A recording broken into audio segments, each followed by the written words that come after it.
Chase success with Global.Media.com. Let's celebrate it with or without champagne. Yeah. Hello. Can you hear me? Yes, we can hear you, Christian. Awesome. This is fantastic. Yes. So I was talking and speaking without realizing nobody could hear me before. So I'm glad you can hear me. At least somebody can hear me. Even if it's one person. It's not torture, it's fine. It's fine. Even if it's one person that can hear me. How are you today? How are you doing, Annie? It's a bit hot. It's a bit hot around here today. But yes, well, now it's hot. Well, we're both in the UK, so it is hot at the moment. Some people are complaining about this weather. I have no complaints whatsoever. You know why? Because such weather comes once in a blue moon in the UK. Why are we complaining about it when we have I agree with you the on that weather? one. And that's why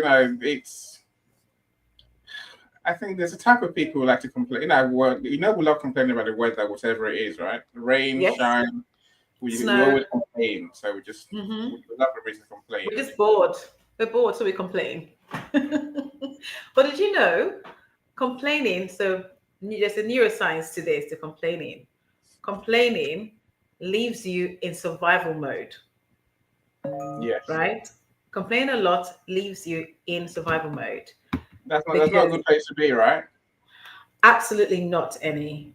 Seriously, we want to be in a better space, in a better place, in a space that leaves us feeling uplifted, as opposed to a place that leaves us feeling downcasted. I agree entirely. So how are you doing today? It's all good. So I'm in a good mood. I'm sure our friends are too. You're here, they're here, right? I'm sure they are in a good mood. Let's see who is here with us. I'm sure they'll be arriving at some point. So and Michelle's here. A few other people are here as well. But let's just say something, we'll never know, right? Exactly. Hi, Michelle. Let me see who else is on at the moment. So here's the thing. Today's show is a continuation, a part 2 of our previous show. And I know I always say this when we come on this show. Oh, I'm going to be very, very short this week. I'm going to be... Don't say it, Christiana. It's not true. Don't lie to our friend. We know it's not true. It's going to be a short show. It's not. How you doing, Michelle? Leave a word of it. Hi, Michelle. We love you too. How you doing, Michael? It's a nice weather in UK. Don't jinx it, Michael. He said horrible weather. There's two Michaels. Yes. Michael Rivers in the building. Welcome. Michael B in the building too. Hold on. Sorry, I'm lost. Michael B is in the audience and not on stage. What are you doing, mister? Get yourself up here. He might be sensible and think. He's sensible. He is sensible. Right? A conversation around it's about a mother's perspective. But he sensibly got himself on our last show. So he can sensibly bring himself on this show because it's a continuation from a mother's perspective. Right? So we have no reason not to be on this show today, right, Michael? Anyway, I digress. So if you're here, welcome, and good morning, good afternoon, good evening to you, wherever you're hailing from. Please type in the chat. Let us know where you're based right now, where you're joining us from, so we can give you special welcome. For me and Annie, we are based in the UK, so it's the afternoon for us at the moment. And Annie is miles away. No. You see what I'm doing in a second. There you go. So Annie, how are you today? Tell the audience how you are before you disappear on the screen on me again. I'm reaching out to my lead to plug my phone in, otherwise it will die. Michael, I'll send you the link in a second. See, Christiana hasn't sent me the link to send to anyone. That's half my problem. But I've You've not got got the link already. But you've got the link. You sent me the link too, so you do have the link, right? a message to join the studio, Christiana. You sent to your speaker friends. Remember? Oh yes, let me do that. The one you never sent. No, I don't need it. I'm It's fine now. it's a simple one, right? No, it's gone now. So I've made my own. Oh, I'm so sorry. Michael, I shall invite you, as I know I should. Anyway, Okay. no, it's a good day. Every day is a good day, right? Mm-hmm. I guess this week is going the way I plan mentally. Yes. See, every week I try and get ahead. Right? I think if I work over the weekend, I can do next week's work today or over the weekend. My next week's work, in case you're wondering, it comes down to doing social media posts for clients. That's my drift. That's the bane of my life. But he pays the bills. You love right? it. Yeah, you love it. And well, I suppose, and I'm learning new tricks with AI to make videos because one of my clients is faceless. Okay. But this week I've actually got ahead, right? Absolutely. I've actually got ahead. So I can have relaxing days. I can just do books and events rather than chasing my tail. Great job. I spend most of my day just doing posts now into my night. So Chasing this week I feel relaxed. I feel calm. I feel ahead of myself. So you look calm. Well done, Annie. We like when Annie is calm, because when Annie is not calm, God help us all, right? We stay right out of the way, and so do the cats. They stay right out of the way. It's like, Daddy's not happy, you've got to go. Yeah, I agree with you. I agree. Someone's joined the studio. Michael's joined the studio. Welcome, Michael. Glad you're here. Welcome, Michael. That photo. Thank you for having me. You're welcome. Welcome. It's intriguing to see the photo. Yes, you can admire it all you want. Yes, of course. Please I am. do. And comment. That's great. Do you know something? This is open interpretation of the photo of, yes, your photo, right? So before I go into our program, very quickly, it looks well groomed, which is saying that the person behind that screen is also well groomed. I like that. Yeah, that's okay. All right. I'm blushing, but okay, nice. There we go. So anyway, let us start our show this day today. So people, the last show we delved into mothers. No, let me correct myself. First, daughters and mothers. Okay. Now, if you're tuning in for the first time and you've seen Miscarriage and Baby Loss, you are not in the wrong show. You are in the correct show. So please bear with us. I decided to digress and choose something else for the last 2 weeks, today and 2 weeks ago. Simply because I tend to talk about topics that nobody really wants to speak about. And this came up in a luncheon conversation with a friend of mine about 2 weeks ago. And I thought to myself, what better way to actually digest and learn than to bring this to your doorstep? So, first of all, let me say welcome, welcome, welcome. Thank you for being here. We appreciate you continuously supporting us. And we love you to come and join us on stage. We also would like you to type in the chat. Let us know where you're joining us from, who you are. If in any case you're showing up as LinkedIn user, please do us a favor. Type your name in the box as you type your message to us, because when you come up on screen, you will show up as LinkedIn user. But if we know who you are, we can really address you personally and welcome you to the show. So thank you again for being here. We appreciate you. We love your support. It's been, oh my goodness, Annie, it's going to be a year since we've been doing this next month. So we're still quite new then. Yes, but it's exciting, right? When I began, I didn't have any caption or anything in mind. It was just, let's do this, right? And we're here for almost a year. It's amazing. So I'm going to say a special thank you for your continued support, because not everybody that began with me last year are still running their show. So thank you so much. We're still friends. I mean, that's even better friends, right? We're even better friends. We haven't killed each other. We're alive. Yeah. So look. I just want to. Here's one thing before we get started. Like, we might have to look at moving our show to a different day or later in the day. Yes. Now that we're a year in. Yes.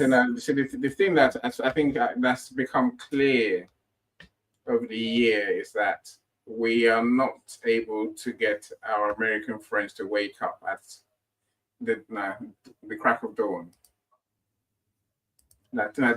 Our 2 p.m. when we start is at best 7 a.m. in the US. For some it's 6 a.m. For some it's 3 a.m.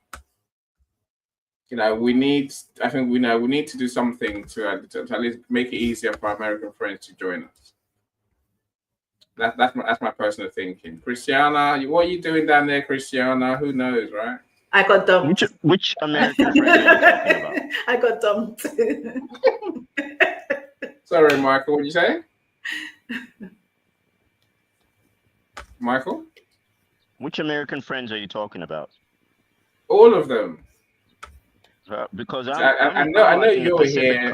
I'm like 6 a.m. So I'm here. Yeah, I know you're here. Michelle's here, and Michael, ours here as well.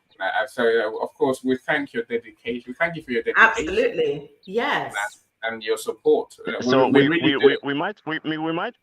want to ask you to rethink that position. No, I wanted you to get a good night's sleep. Yes. Basically, Michael. Oh, now I'm blushing again. Oh my gosh. Get a good night's sleep. No, but we'll work it out between us, I'm sure. We'll try and find a time that works for more people. That's my personal thinking. I could be wrong, but there you go. But Michael, surely you can join us, even if it's after 6 a.m. That is. You still here? 4 a.m., 6 a.m., whatever you want, Christiana. Anytime.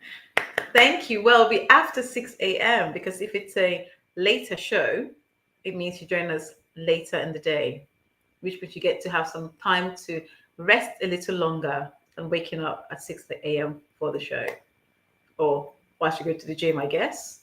I'm just guessing here. Feel free to let me know. So let's begin this show.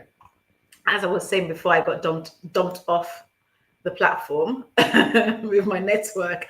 So once, I'm going to say this, I do apologize in advance. Forgive me.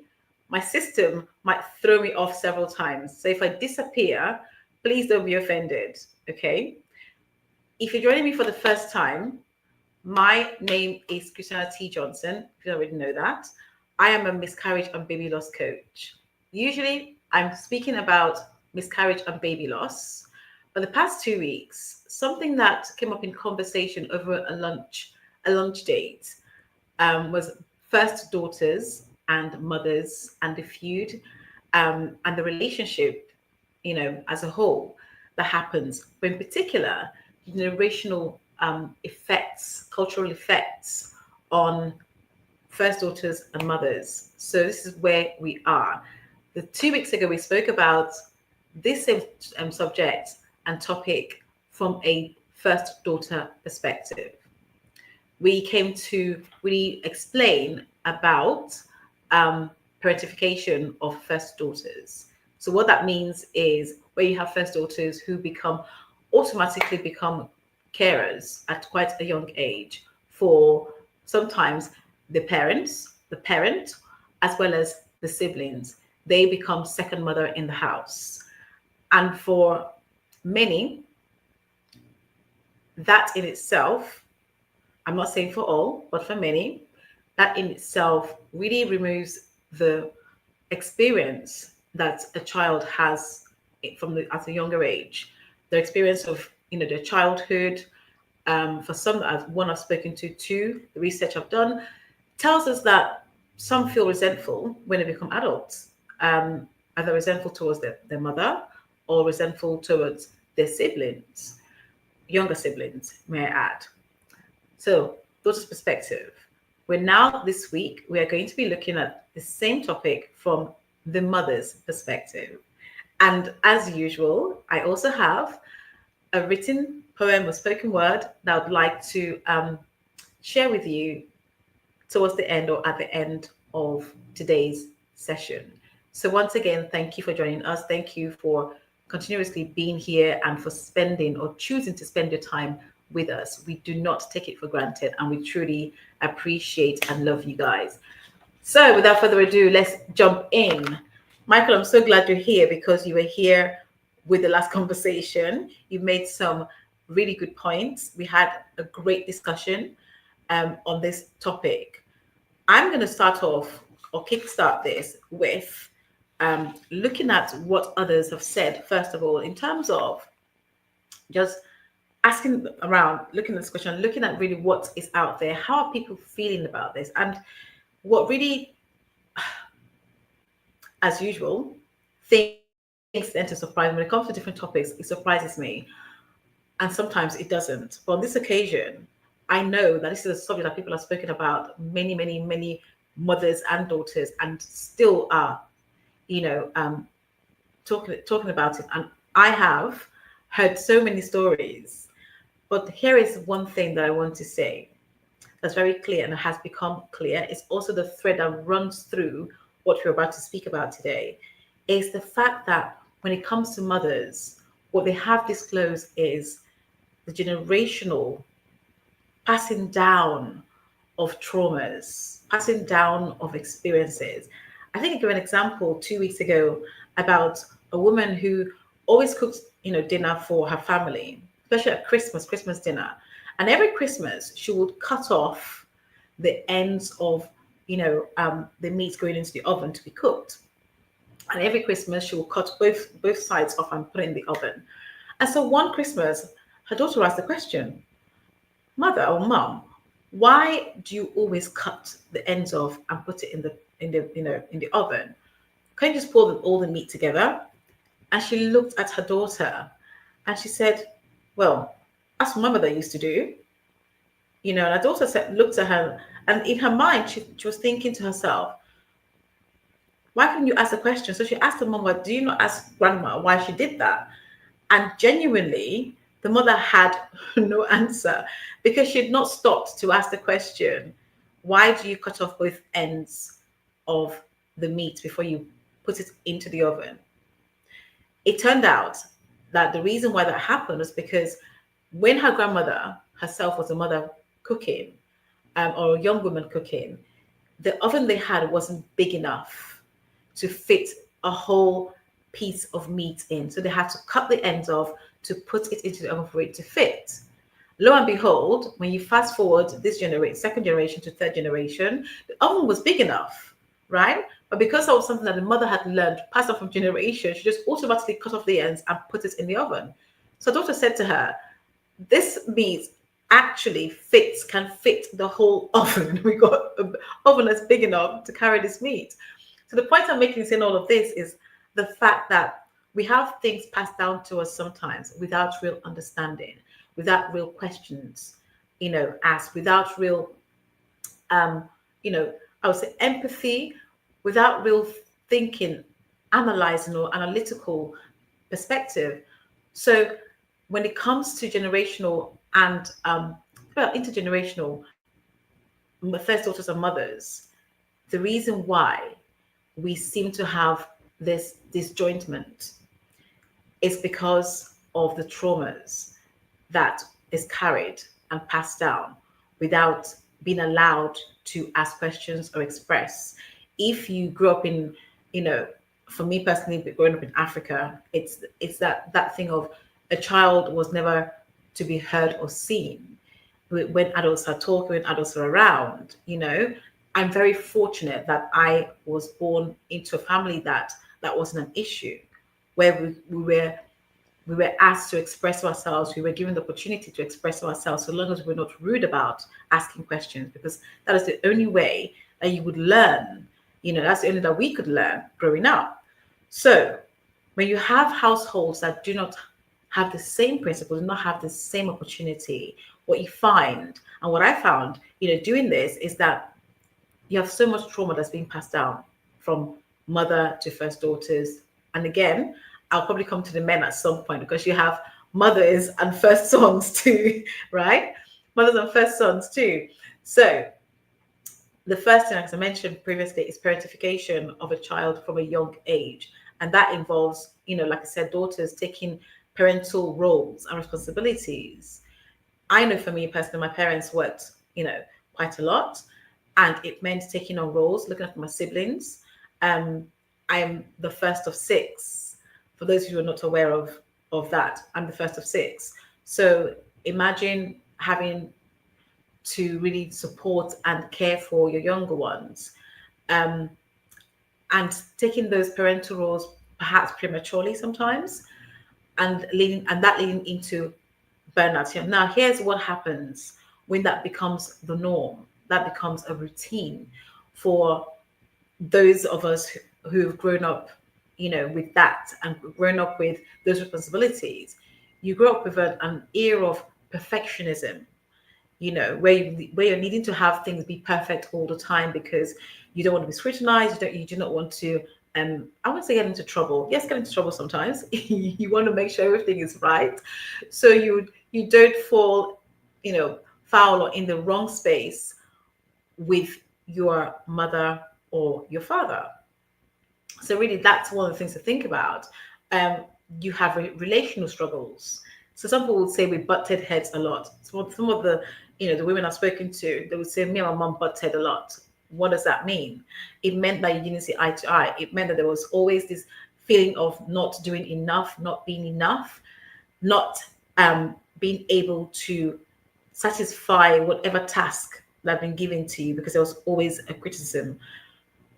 But here's the thing that research shows, that those thoughts and that awareness that that you know that you're receiving and that you are experiencing, is as a result of the traumas and as a result of the experience that your mother has had, and especially for mothers who are first-born mothers, right? So my mother's a firstborn mother. My grandmother was a firstborn mother too. So all the firstborns passing down from generation to generation, what you find is there is this thread that runs through. You find the same patterns repeating themselves and history repeating themselves. And the question is, how do we break this? When do we break it? The how is really the most delicate part, because as some women have told me, they've grown up with narcissistic mothers. They've grown up with mothers who are oversensitive. Grown up with mothers who would say, well, I'm listening, but they do not listen. How do you break the cycle? How do you begin to allow yourself, or allow your mother, to be able to see herself in the way that you see her? From a mother's perspective, mothers have given these reasons as number one. Number one thing was not knowing any better, watching their mothers and their grandmothers, and what they had passed on is what they passed on to their children. But here's the thing, there is such a thing as communication, and that is one thing that research shows, and from my own personal research and discussions with friends, is that a lot of the times that becomes the main problem, the communication. And what I mean by communication is the understanding. Okay, so comments like, or your generation, it's okay for your generation, you guys have it all. You did it all. And the reality is, it just takes understanding to sit down, have a conversation. The biggest thing about understanding and communication is listening, having both parties listen, the willingness to actually sit and listen. Do you know how difficult it is to sit down, for a mother to sit down in some situations, to sit down and listen to their daughters hold a mirror up to them? Now, I know the mothers I've spoken to have expressed this, and they found it difficult to hear anything negative about themselves from their own daughters, right? Because as humans, and especially as women, we are quite self-critical anyway. And we know what we know sometimes. To have someone hold up our flaws right in front of us, it's such an uncomfortable place to be. And so what that does is it creates stress, anxiety, it creates frustration, and it creates resentment. Stress, anxiety from the mother's perspective, okay? Because they're not sure how to handle, how to react. And what happens is they react badly. And this is where the oversensitivity comes in. Because imagine if somebody came to you to tell you all the things you know about yourself and just said, well, here you go, hold the mirror so close to your face, to the point that it just really conjures up anxiety.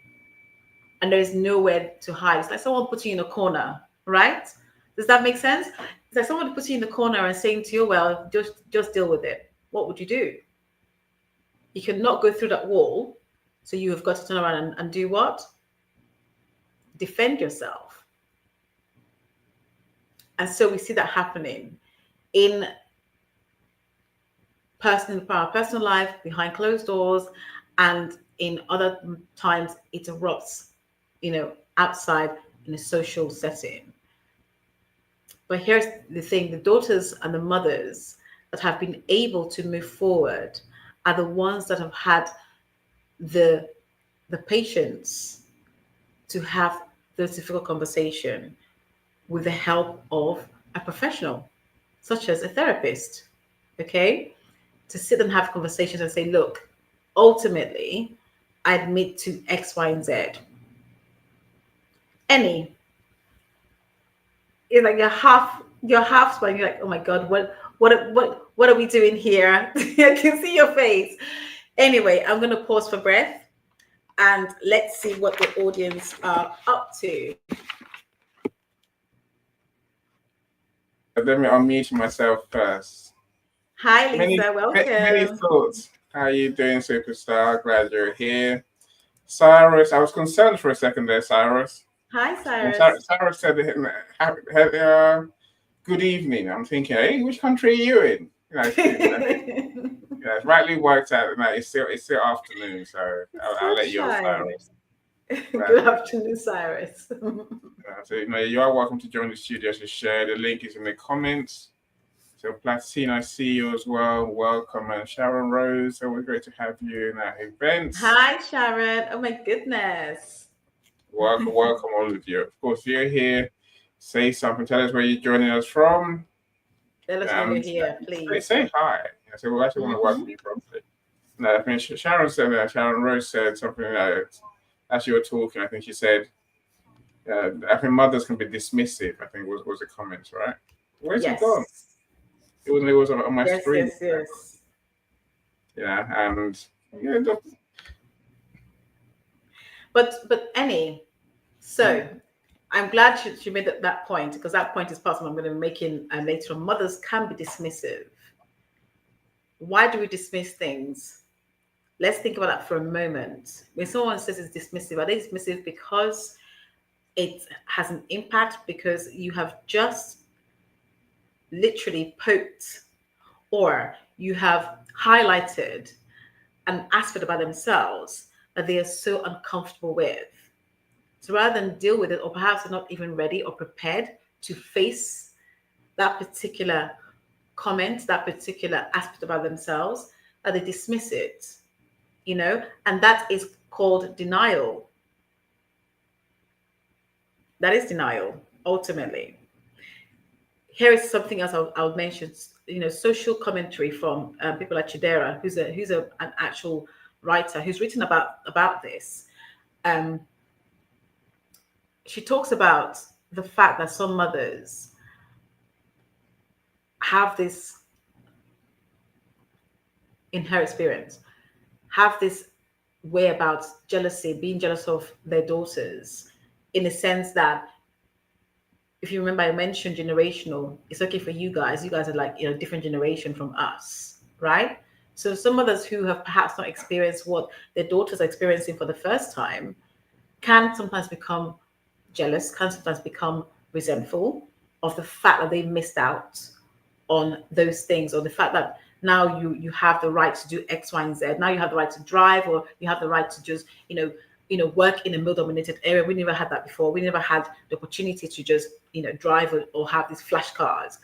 So there's an element of jealousy that is rooted in the feud, the feud in the resentment that comes between a mother and a daughter, a first daughter, or the fact that, I give my own personal experience, the fact that you're getting married, there's all of these things done to the dress. Well, I never had this dress when I was younger, and so on and so forth. So it's really thinking about resentment creeping up from what they never experienced, and watching their daughters have this, or seemingly appears to be all this freedom.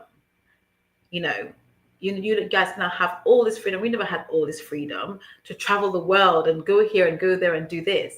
And so we really have to think about it. It's so important that we have conversations and be honest with each other so we can have understanding. If we do not know what our mothers have been through, how can we begin to truly empathize? And I know they say once you have a child, you get to understand where your mother is coming from, because now you've experienced what she's experienced, right? And so there is an element of empathy and respect and solidarity that you think and feel for your mother. But there are those traumas that have a negative impact that you have now inherited, right? That needs both parties to sit and iron through them, no matter how uncomfortable it is. So from the mother wound and related dynamics, when we think about a mother wound, it's the shame, the self-silencing, right? That you inherit an emotional pain. So daughters can inherit emotional pain from their mothers. So the mother's perspective, they themselves as mothers inherited these inherited this emotional pain from their mothers. They've just passed on to their daughters, right? What I'm saying this is, we have got to break the mold, break this history, break the pattern so it doesn't repeat itself, right? So we look at things like maternal horizons. Tension tends to arise when daughters surpass their mothers emotionally and socially. I just mentioned that for a second. I'll give you an example. I had a friend who bought her first property at the age of 20, I think 20 or 21, right? And before that happened, she just asked the parents to help her to buy a property. She was at university. She was like, can you buy a property for me so I can rent it to my friends and live in the house for free? I don't have to bother you guys about any kind of money. Naturally, her parents didn't have the means to support her, or seemingly didn't have the means to support her, right? And so she goes along and finds another person who could, join in, and they bought the property. And rather than the parents or the mother in particular, because we're talking about mothers and daughters here, first daughters here, rather than the mother be genuinely happy, supportive, No, no. Just what I didn't want to happen. Michael, you look great tonight looking at that dog. But you know, I'm still concerned. No, Sharon Rose, you seem to get what Christiana's talking about. I'm back. I'm half perplexed. Okay, no. So Sharon Rose says, it's like a ninja warrior. There's intellectual sparring. You have to defend yourself because there's a psychological wounding when daughters insult their mothers. Insult. I use that word deliberately. Insult their mothers. The reason I say that. Passive aggressive is the other one. I always say like this is passive aggressive behaviors. Right. Christiana. Yes. Christiana. No. I'm not sure. I don't. It's not. I don't know. I hear these conversations. I hear these commentary. You do, right? Okay. Mm-hmm. It leaves me baffled. Why? Okay. Your question in the description was: is it cultural or is it emotional? Mm-hmm. I think we have to accept there's a cultural element, especially when it comes to Black people, Africans, and Afro-Caribbeans. Not just Africa, where the child should not speak. The child should not have a view. Mm-hmm. That's not. It's not. Is that trauma? Yeah, maybe. But essentially, from it's a generational thing, yes. But I don't know. I got 3 kids, right? My first 2 thought they could fight a battle with me. They lost. Right. They lost. And they had to lose. So that took a lot from me and my wife to make sure that we won and they didn't win. Okay. What does that mean? Right. Yeah. They couldn't dictate who we were. They couldn't dictate how we saw ourselves. They couldn't dictate anything in the house, really. They could do what they do as kids. Mm-hmm. And the good thing is, as adults now, they are happy. They're working. They've got their own kids. Mm-hmm. And my daughter and her mother, they're probably best friends. I'm still annoyed. I'm like, I ain't talking to her. I said my son. I'm talking to you. I don't need to talk. And I got the youngest, right? I'm saying in that dynamics, I don't know if the parents can ever be wrong. I don't agree with you. I don't agree. And I think that's the issue. I think that when we have parents who can never be wrong about something, it's when healing never takes place. It's when moving forward never takes place. It's when you have estrangement between, parents and their children or parents and their daughters. That's what happens, because there has to be an element of acknowledgement for even for yourself to truly understand yourself. Now, you have had some mothers who have gone out there and they have gone and sought therapy, from therapists, and their daughters will never know anything about it. They will disclose everything to that therapist, but never actually have the mind to say, by the way, I did this and I want to come and acknowledge this, right? Because here's what happens. By not doing so, you risk... Sorry. Why are you laughing? Rose, I have to mention her comments, right? Okay, go on. She says you can be resentful. This resentful though unsaid through energy and through energy being essentially, right? I hear you.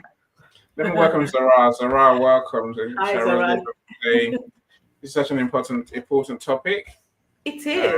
What does Zara say? When you do interfaith marriages, you get to learn many more languages, cultures, and faith systems. And my wife is white, so it's not a Black thing necessarily in that sense. That's why I said no, it isn't. It's a parenting thing from our side, and the way you have to run a family. You can't have the kids destroying everything because. See, it's not about.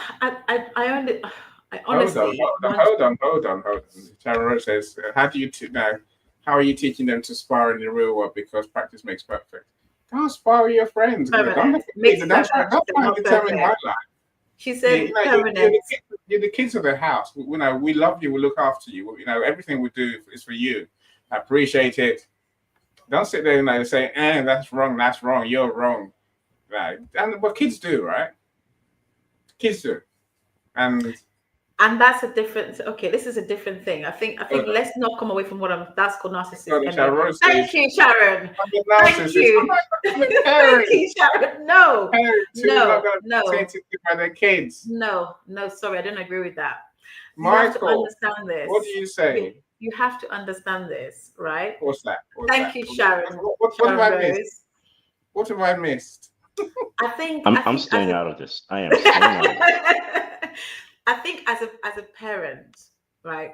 We're not speaking of parents who perhaps they're trying to correct their children, or parents who, if I forget, we're focused on mothers. You're speaking of parents as parenting. It's slightly different to the damage, psychological, emotional damage that comes out of generational or cultural, right? Cultural parenting that takes hold and becomes a thing even into your adulthood. What I mean, I just give an example of where a mother genuinely is jealous of their daughter, and therefore they deliberately do things to impinge or infringe or to negatively impact their daughter. And they become abusive. Exactly. In some cases, a lot of cases, they become emotionally abusive, at times physically abusive. But then that child, think of it as Stockholm syndrome. Even though the person treats you badly, you're still caring and loving that person regardless, right? Isn't until you leave or vacate that space and go out there into the world and start to have experiences, and perhaps for some people, go into therapy, that you truly understand what was happening. Although you see those signs, you question, because it's your mother. You question whether you're being disloyal, whether you're being fair, whether you're being unfair. A raft of things, like a plethora of thoughts, emotions, and feelings go through you. And in a lot of cases, you grow up second guessing yourself, because that's what being in this type of relationship does. That's what being gratification. That's why we seek, or you seek perfection. It's one of the ways that this manifests itself. Wanting to have everything be perfect, asking whether you are good enough. You're never enough, because how you've looked after your younger ones isn't to satisfaction, or the way you've made the bed isn't to satisfaction, or the way you've ironed this clothing isn't to satisfaction. So you really grow up with complexities, emotionally, psychologically. That's what I'm speaking about, Annie. It isn't we're going to parent you, this is our rule, do as we've asked you to do. It is not just about rules. It's about a deeper emotional longing to be supported, to feel loved, to feel that you are enough, to feel that you want to grow up as a child and have the opportunity to grow up too, to feel that you have the right to ask questions about your parents or your parents without guilt. So that's what I mean when I talk about this topic from a generational perspective, from a cultural perspective. I think we touched on it previously. Children are to be not to be heard nor seen. The reality is, it does do some damage. It really does.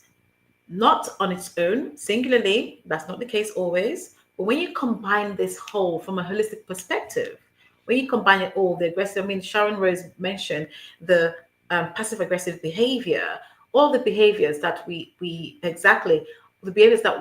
display and how it manifests itself from our childhood right into adulthood, tells you that you well and truly are in a generational first daughter, and mother feud situation. So Sharon Rose says, wasn't realizing until I had my babies at 42, they're 12 now. Yeah, Sharon Rose, you understand where I'm coming from. If anyone who has a mother like that, and this is another thing as well, narcissistic mothers are a real thing. Let's not downplay it. Let's not deny it. It is real. Unfortunately, with narcissists, there is not necessarily recovery. They have to find ways to manage their behavior. I haven't come across a therapist who said to me, "Oh, when you have narcissists, either for friendships or for parenting and so on and so forth, they will recover from it." That's not the case. It will persist. But you as an individual has to be the daughter, most of the times, is the individual who has to now take the necessary steps to put boundaries in place to secure the emotional, the psychological well-being. And that's what happens 8 out of 10% of the times, right? So this conversation and this topic is a big one. But really, we have to really think about it. Let's think about when we think about the mother wound and related dynamics. Manipulation is the other one where a mother undermines her daughter. So mothers have come out and said this. Yes, I've undermined her because, well, why wouldn't I? Because I didn't get X, Y, and Z. What about me? It's a what about me situation. Or you have an issue you want to discuss with them, and you begin that issue before you get to the middle of it. The conversation has turned around on them. It's that thing of, well, actually, we're talking about me now. It's always the self-absorbed behavior that we see. Not my words. And I'll provide you resources at the end of this show so you can go away and read and see for yourself what I am speaking about. Manipulation processes, and you as a daughter have got to put that boundary in place. The guilt, the silent treatment, the blowing hot and cold, the emotional manipulation that happens between the two of you, and the pretending, or when you, as a parent, refuse to acknowledge, when you have been wrong. When you, as a parent, refuse to acknowledge,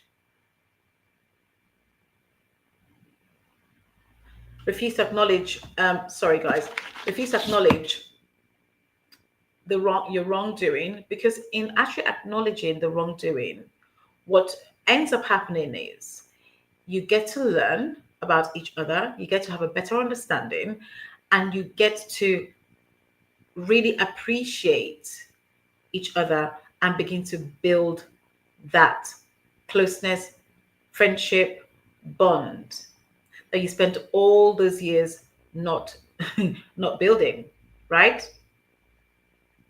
And here's the other thing as well.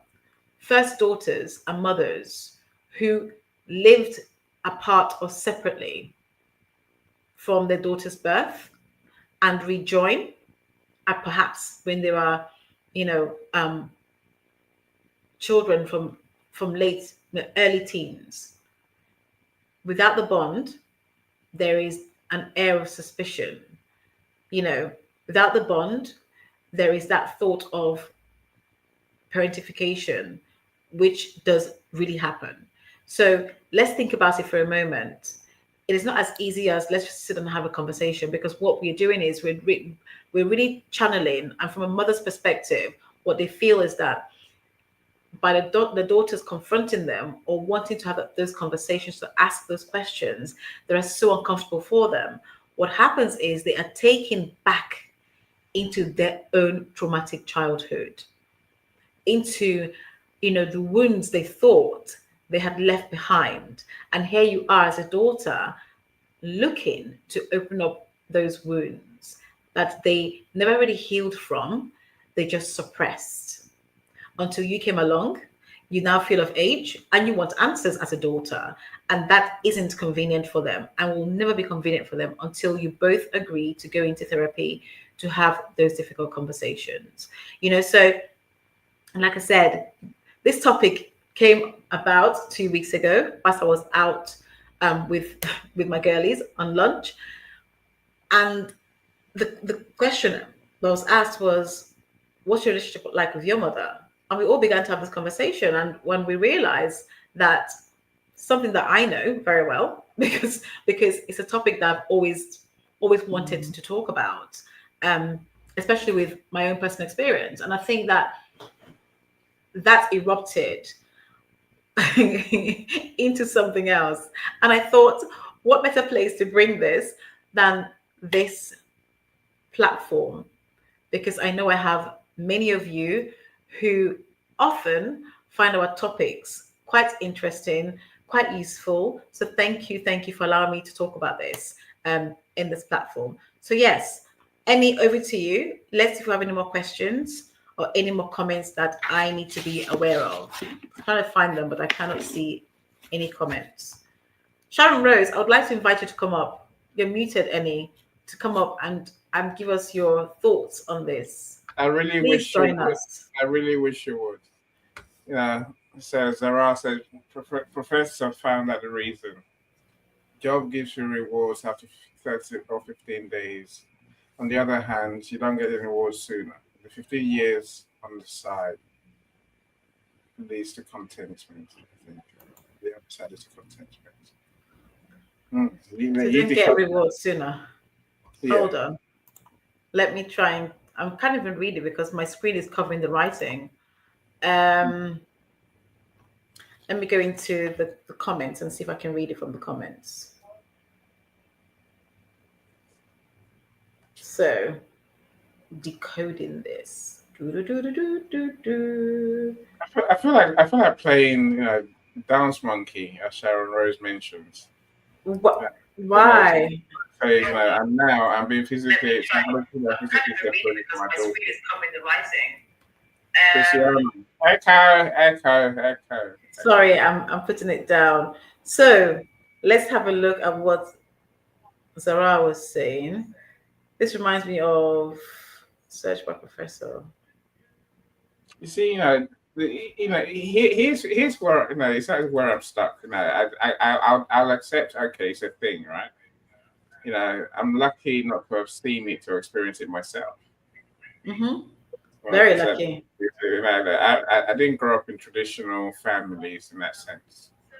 And I was born in the UK, sent to Nigeria, kind of grandparents. And me and my sister were anyway, and then we came back eventually as teenagers. And even then we went to escape the family to go into foster care. So that's why I'm just like, this is alien to me completely. Yes. So again, what we find is those who haven't had the experience seldom understand, right? And unfortunately cannot provide empathy, cannot provide understanding, because they just haven't experienced it. And you cannot give what you don't have. That's the reality, right? You cannot give what you don't have. So for me, what is a thread in this? Number one is trauma. Number two is manipulation. Number three, another big one is insecurities. So when you have a mother who has insecurities, that is passed down to their daughters. But the way it manifests itself is jealousy. So people, I want you guys to really understand where I'm coming from. I'm not sitting here meaning to bash mothers. This is not the this is not the aim of this, or the intention here is to really discuss this at the roots, because it is a topic that affects and impacts so many women. I've come across a lot of women have experienced this. I'm talking way before 2013, but more focused since 2013. I've been having these conversations. Even before I came onto LinkedIn, these conversations have been happening behind the scenes. I mean, women, I'm somebody who likes to talk about, uncomfortable, I'll rephrase that.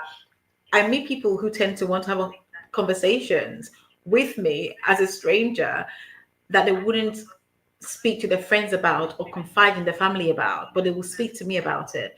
And so for so many years, this conversation is something that I've heard time and time again.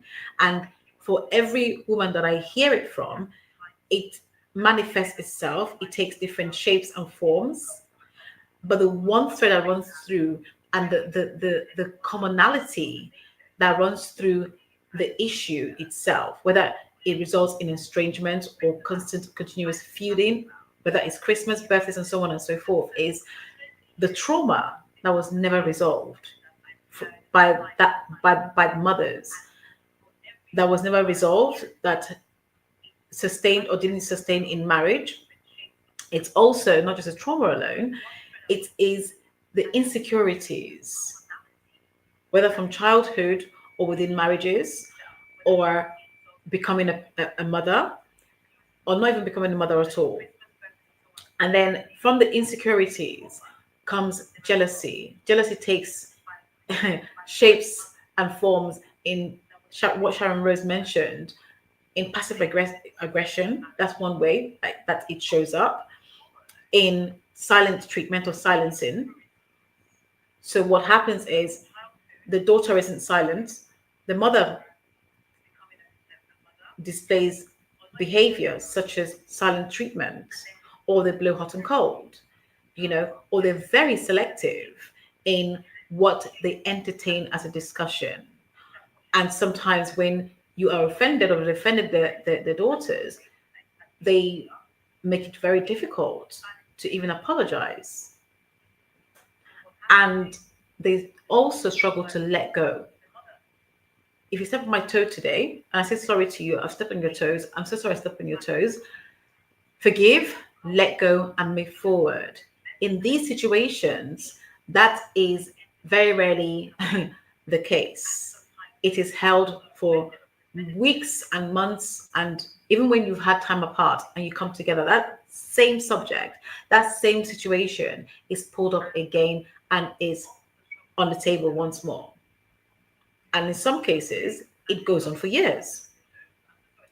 But this stems from deep traumatic, emotional, psychological instability, unresolved issues that could have been resolved in therapy. And again, the other aspect is we're raised to not believe in therapy.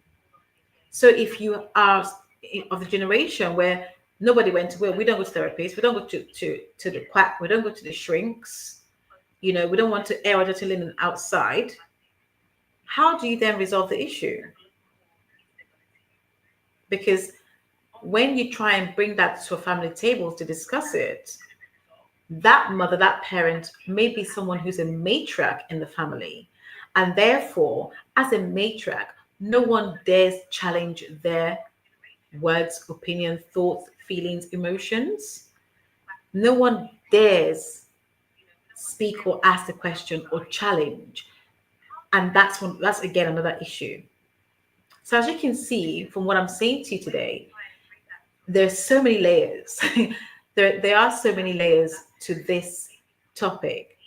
Yeah, I think that is evident. There's there's research that backs up what you're saying. Sharon Rose, Sharon Rose, yes. you. So I'll get to you in a second, Mozua. Thank you for your amazing comments as well. Sharon Rose, I think she says it is to you trying to become a perfectionist mother, right? This is to daughters trying to be perfectionist mothers, yes. On demand. And charm, grace, and smile, and always being put on a string like a puppet is key to dance monkey.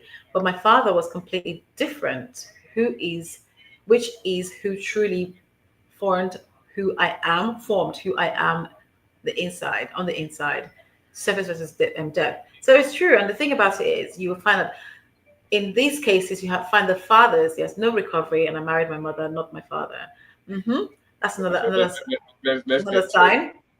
The biggest thing in having a conversation is listening, Christiana. Yes, it is listening. Amonzua, hi, welcome. So good to see you here. These dots are all connected Friday, less than a week ago, OMG. Yes, the reality is, yes, the fathers are those that, and if you remember a moment ago, I mentioned when the mothers are the matriarchs of the house, people are so afraid, even the husbands are afraid to question their wives. when this feud or these things start to happen, they shrink into their own space. They're too afraid, or they will have this is the reality. They'll have conversations with their daughters alone when they are faced in front of their wives and their daughters. They will wholeheartedly deny, like flat out deny the conversation you've had previously because they're paying allegiance to their wives. I get it. Obviously, you were here first as parents before the children came along, and you want to have some form of, loyalty to each other. But the reality is, I say no to that when it means that you have a daughter that becomes emotionally damaged, right? What that looks like is you walk into relationships with that damage. Think about what it does to the relationship. Think about how that manifests itself Sorry. in Sorry, relationships and in marriage and in I'm- your children. look, I think I like Zara's comment because there seems to be a need for autonomy, right?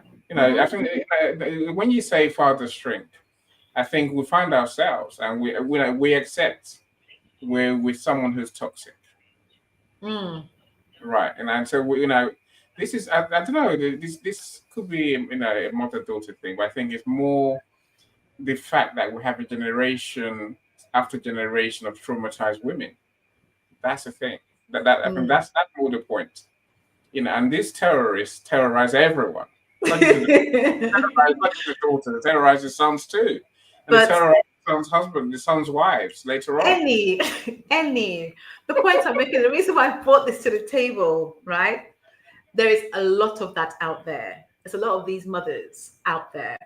It's a big thing. It's a big thing, but I agree with.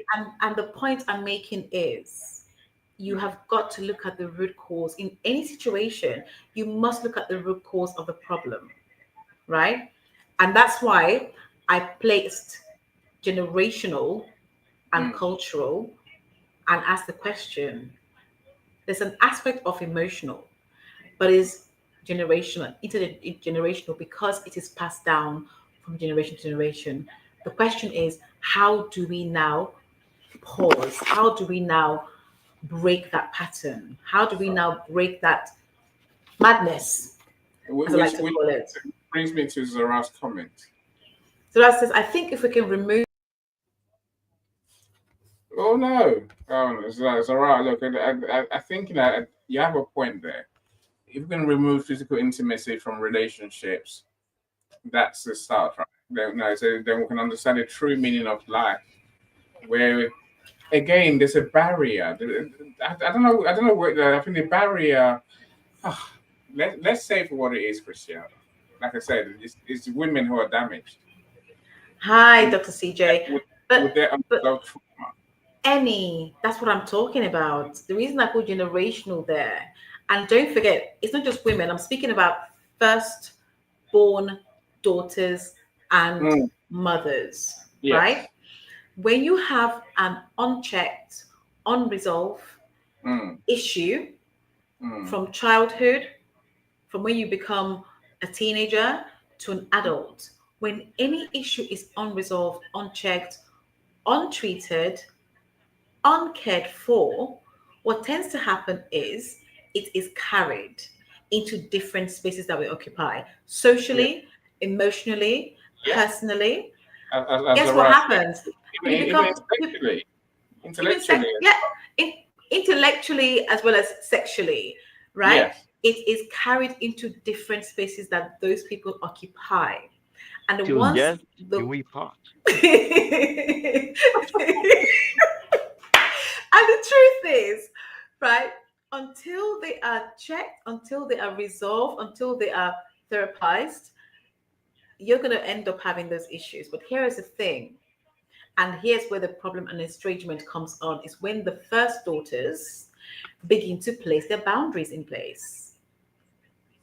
Because now you have comments like, oh, now you're going to university, you're better than me. You think you're better than me. Now you bought a house, you're better than me. Now you've got, it's those passive aggressive comments that one doesn't need to live with, right? But the reality is, it has an impact. And it's about the daughters choosing.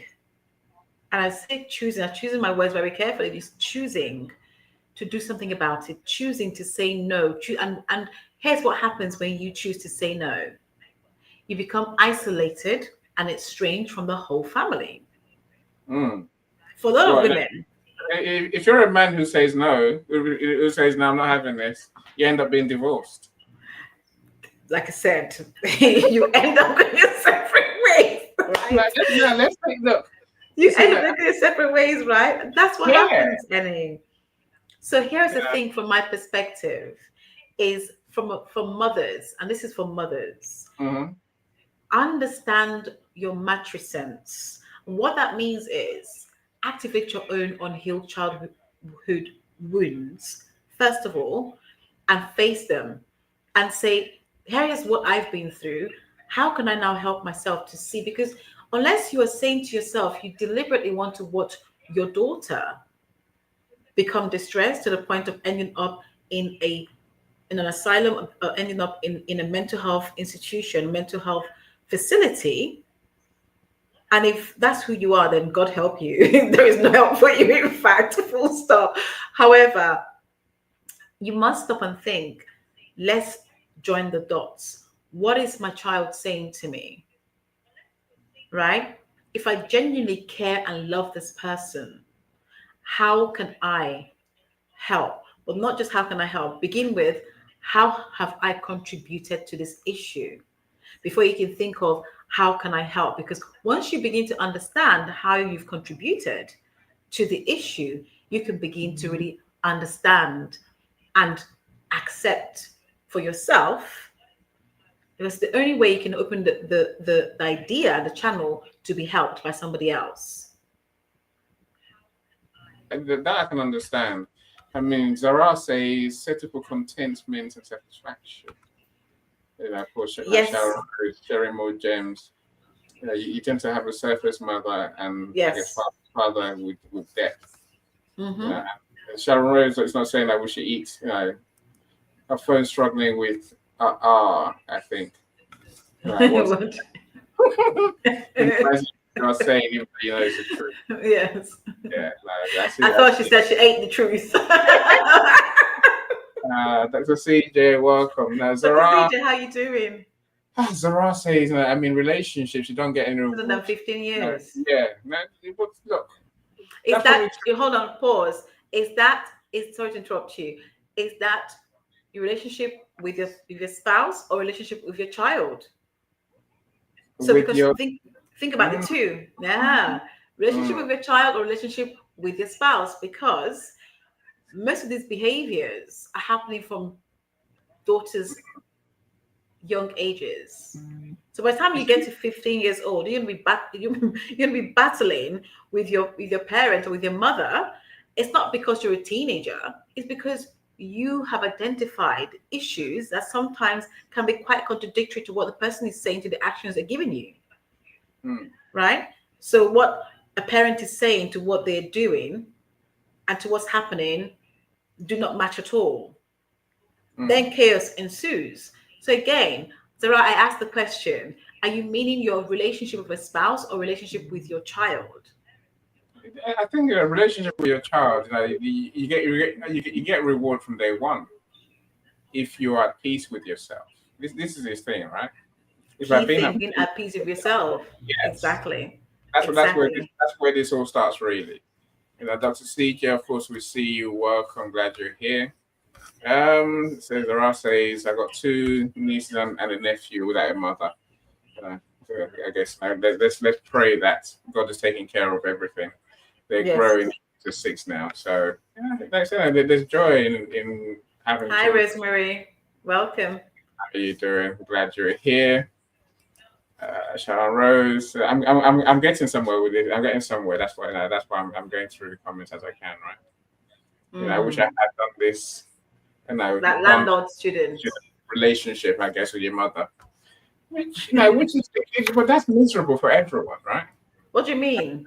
I think that's cheating. going without that normal, whatever normal means, inverted commas, that loving family relationship that everyone deserves. Mm-hmm. So I don't know. I won't want to settle for the landlord's, tenants and you know, landlord relationship in a family in my family home. No. Again, I think it's emotional availability. Can I say this? Go for it. Let's remember that we're speaking about first daughters and mothers, right? Mm, What also happens is in a household where there are many more children, those other children may have a complete, in fact, they do have a completely different relationship with their mother. Remember, I said 2 weeks ago when we spoke about from a daughter's perspective, first daughters are always the guinea pigs. We are the training wheels, right? So mothers are still learning so many things, especially when the first daughters are first born children. Let's be very clear here. As a firstborn child, firstborn, especially a daughter, you are a guinea pig. You are the one, you're the training wheel. And therefore, every mistake is going to be made with you. And your siblings are going to watch that mistake happening and have a different way of being with that same mother. What if your first daughter is your third child? Still a first daughter, because it's responsibility, right? There are responsibilities that you expected as a first daughter from a mother's perspective. There's an allyship, in many things, in many ways. And as children growing up, you may not actually want that to be the case. You may not want to have a mother who wants you to be a friend, because it can be quite confusing at a very young age. It blurs the boundaries of parent to child or parent to daughter. So they must be clear. And when they're not clear, resentment finds a room to house itself in that relationship. Oh, wow. I suppose if you're the man who is either married or involved with this mother with this trauma, or the daughter is also traumatized, as we accept now, right? That means the last tip is useful. So no, it says being a man, if you express anger, then you're toxic. If you express fear, then you're a coward. If you set boundaries, you're insecure. If you express sadness, you're weak. If you express standards, you're misogynistic. If you express emotions, you're a wimp. And if you show no emotions, you're heartless. Conclusion, he says. Do what's right for you. Now, people will never be pleased with you. Don't fear that level.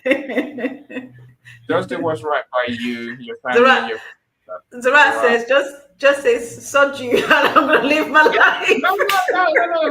I think as a man, I think you try and find peace with yourself. You got to find peace with yourself whatever that means. Absolutely, I agree. And then if you have a toxic daughter, toxic missus, then let them be. I mean, we can't change them, and they will torture us the same way as they torture everyone else. I'm going to ask a question. When you talk about toxic people, how do you think toxic people come into existence? They're traumatized. Right? They're traumatized. Exactly. Yeah. Could that have possibly been passed down, or yes? Yeah, exactly. For sure. But there's nothing I can do about it. And look, some of the things you're talking about. Are you sure? Yeah. Some of these traumas you're talking about is, they say it changes your DNA. And then some. In which case, I'm not going to even try and fix that problem. I'm all right, thanks. I got to find my way of living and finding my happiness. Yes. Be content with yourself. Yes. And let's the mother find her solution, whatever that solution may be. Find her peace. Yes, and her joy. But here's the thing: there's got to be some work for her to find. No one just gets one. So I found peace. You've got to do the inner work, self-developmental work that needs to be done. You can't just wake up one morning and say, look, oh yes, I was toxic yesterday, but today I have peace. It doesn't You work can. like that. I think no. Okay, No, you can't.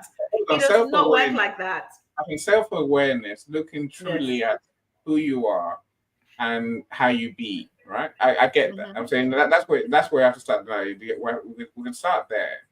And we can begin to change how we see the world. If we choose to change, we can change, Christiana. Absolutely. Right. It's a choice we have to make. Right? Choice, yes. Then we can change. Maybe not just like that, but if we want to commit, want to choose to change, and do better. Here's a question for you. You got those who say, "Oh, I'm too old in the tooth now. I'm set in my ways." I hear that this common words. I am set in my ways. The reality is, it's a choice, right? Because you can choose to be a better version of yourself tomorrow. So long as you recognize that you do need to become a better version of yourself tomorrow. Here's where the problem lies. There are those who believe that they need to change nothing about themselves because, after all, they're grown adults.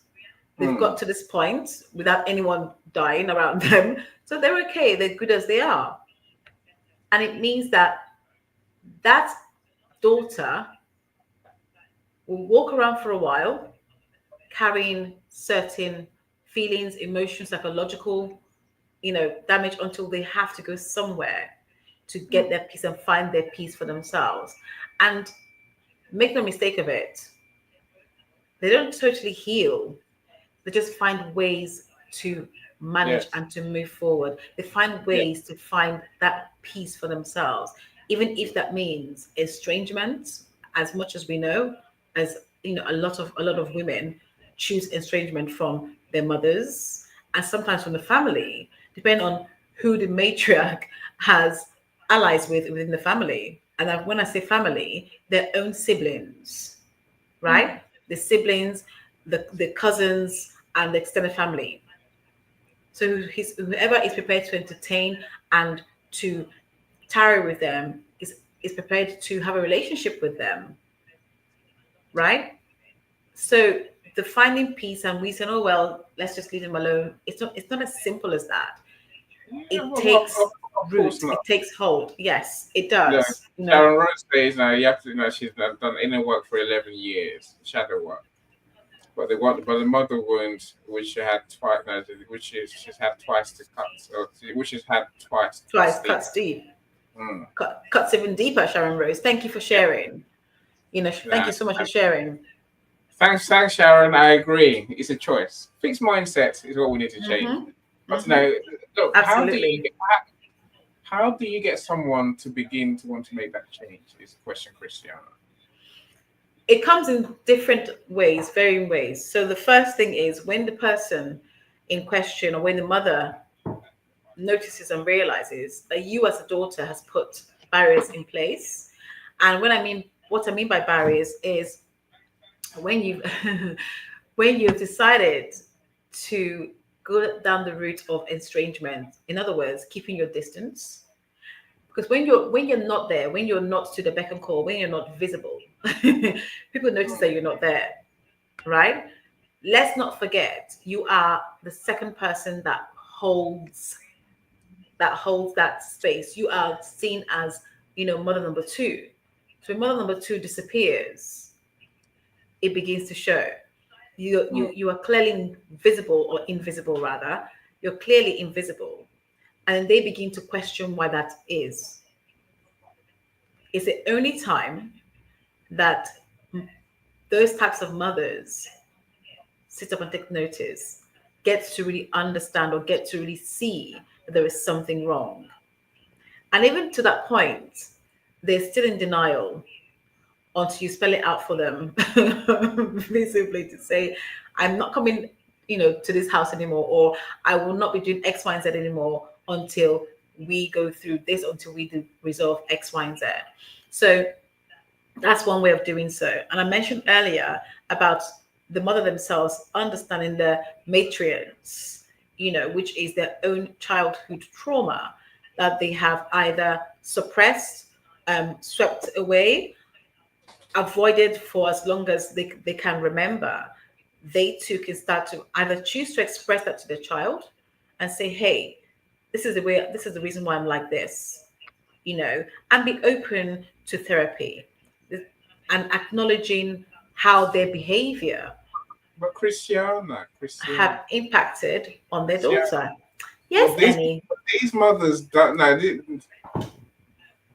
There's 3 men on stage, and you talk about the mothers, right? It's a week. Cyrus, I'll come to you next, my friend. Look, I think most of these mothers, call it that, don't even know they've got a problem. They think they're fine. Yes. They think the rest of us are the problem. Yes, but guess what? That's the reason why you as a daughter has to put the boundaries in. I've just mentioned that boundary. The first boundary is looking at pulling yourself away, because if they don't see you, they're going to wonder why. And if and when you have the opportunity to state the reason why, and they choose to be in denial, you hold firm your boundary. It will not take overnight for that to be done, but you hold firm your boundary, because they will begin to understand. They'll begin to ask questions. And at first, they're asking questions not because they're prepared instantly to do something about it. They just want to have some knowledge. From knowledge, you can start to understand and really start to plant the seeds, right? Planting the seeds is really important. Sharon Rose mentioned earlier about, she says, I've been modeling motherhood after my father, who was training me with Napoleon Hill, Kierkegaard, Emerson, and who else? My screen is covering the rest of. I can't see the rest. No, Thoreau and Neville Goddard. They're the mindset. They're the mindset. Yes, they are mindset geniuses. Look, well done, Sharon Rose. Yeah, and so Sharon Rose, I'd love to know what got you started, how you realized there was an issue, or this issue existed. I would really love to know when it was a sudden realization, and what, if you care to tell us that is, because I think Sharon Rose, come up on stage and see us. Come to a studio space. She can't today, she said. She can't today. Okay. Write it for us. Yeah, I'd love to know. That's a great question, Annie. So let me give you a why, as well as Sharon Rose's one. That's a great question you've asked. The one thing that I know is how do you come to understand and know? Think about it from childhood. We've spoken about parentification. Even though you are seemingly looking at this as, I'm just helping out, I'm really taking care of my younger ones, when it begins to infringe on your own personal life, your time with friends, your time with perhaps getting your schoolwork done, your college work done, and all these things, you're forever questioning.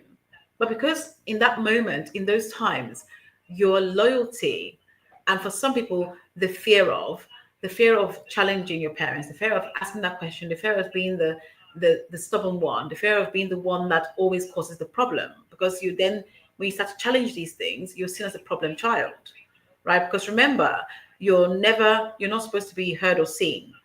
And so when you become a problem child, all of those feelings and all of those thoughts, emotions are held in for a very long time. You know it's there, you suppress it, right? But it takes an event or something that happens for you to say, actually, I've ignored this for too long, or enough is enough, or you have an aha moment, whether when you're in your relationship and you think, oh, my trigger, something triggers you that gets you to truly break that silence within yourself first. before you start to tackle the root of it. And the root of it is hinged to the person that you're supposed to have this wonderful, fantastic relationship with. So that's one aspect.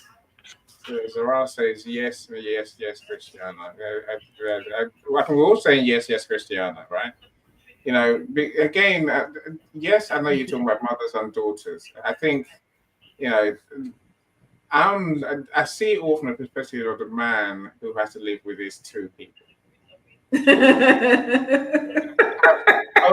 A horror show, a miserable life. And he's just praying for a miracle, which he knows it's not going to happen. Sharon Rose, I think it's a good point to that. I wouldn't be walking the planet without this mental training, right? Mm-hmm. There's a what's the word I'm looking for? I don't know what to call it. There's a mismatch. There's a weirdism in our world, right? Because I think the woman. I don't know what Cyrus and Michael think. The woman who behaves in this, what's the word, traumatized way, right? There's a woman who has traits you're talking about, right? The world says to them in 2025, "You're a strong woman. You are. You're a feminist. Maybe not even feminist. I don't want to talk feminist. I'm saying that you are that woman who is independent. You are that woman who is headstrong." Is a way to be. Do you understand me? Can I say this to you? Please. You hit a good point, Emmy, because let me tell you how these types of people I'm going to say really show up in the community. They are the community pillar, the pillar of the communities for some. They are likable. They are well trusted. They are friendly to others, or they appear friendly to others.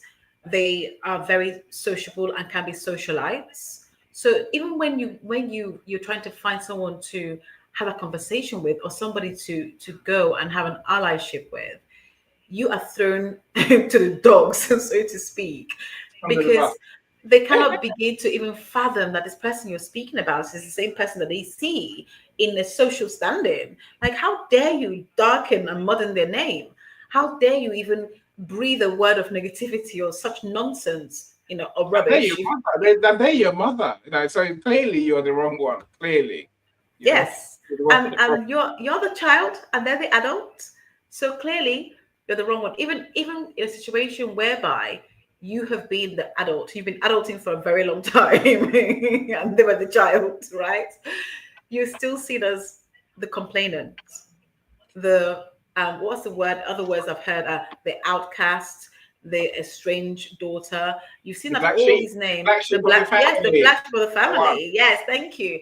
The black sheep of the family. You've seen all these names because nobody would dare believe anything different, and yet your life is still being made a living hell. in the goodness from the goodness of their hearts, I hear you. Sharon Rose, I do like your idea.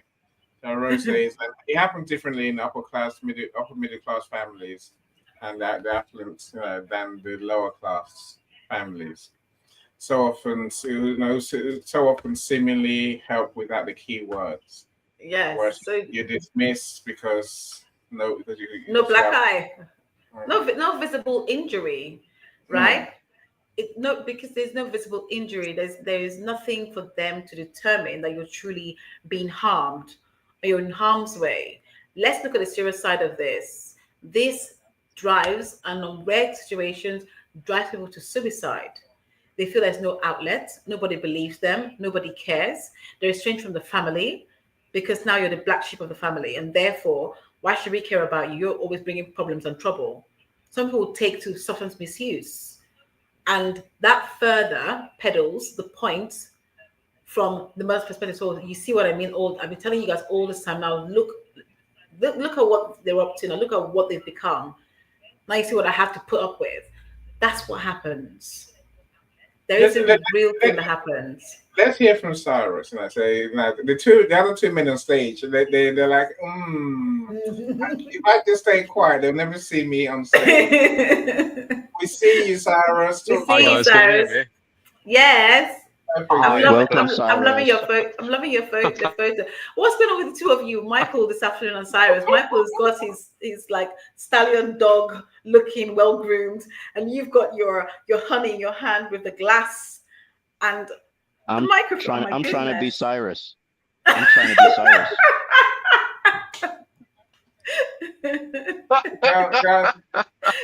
Michael, I would ask you, why would you want that downgrade, brother? Why would you downgrade yourself, bro? You know, Cyrus, you're at an altitude that is phenomenal, and I have never reached phenomenal. Hey, I wish my mom was here to hear this. So I need to reach phenomenal. Speaking of mothers, so I can understand what road would put me on the correct road to reach phenomenal. I'm gonna get the water out, the cold water out here, guys. Stop it. Stop it. Let's talk about that. Cyrus, tell us. Let's talk about the topic. You know, so Tell us, Cyrus, tell now, us. go on, Cyrus. Making me hot to just regarding the topic, I think it's a fantastic conversation, and that conversation that takes courage to listen to and to be engaged in. And I had to psych myself to actually come and engage in this conversation because, basically, there are a lot of families who need to hear this conversation and need to apply what's discussed in this conversation. And, Christiana and Annie and Michael, well done. I've been enjoying it so far. I just thought it would be a good idea to mention a couple of things first before I try to make the point I wanted to make. I wanted to say, in your head, imagine a potter, someone who's doing some pottery. You give them a little bit of clay, and then they make something amazing out of it, right? So you give a mother a child, you give a dad a child, and then what they do is they sculpt what's not that child, what's not a successful person out of that person, and then they give the society a successful person. So they're not found, they are made. Okay, so that's the first thing. So that sculptor and that potter, they're not that pottery artist. They don't just use one tool, and then that one tool is certainly not a hammer. They use different tools. They use nuances and different in audio that you call cadence. So they use different amounts of pressure. It's not just constantly the same amount of pressure. Otherwise, instead of what you want to create, you create something else. You want to create a glass. I don't know, a cup. You're going to end up with a plate. Okay, so if you always differentiate between force and control and power, so there's a massive difference between force and power. So when you apply force, the outcome isn't control. Funnily enough, you lose control when you use force. You need to use power, and power is something that gives you more control. It gives you more control over the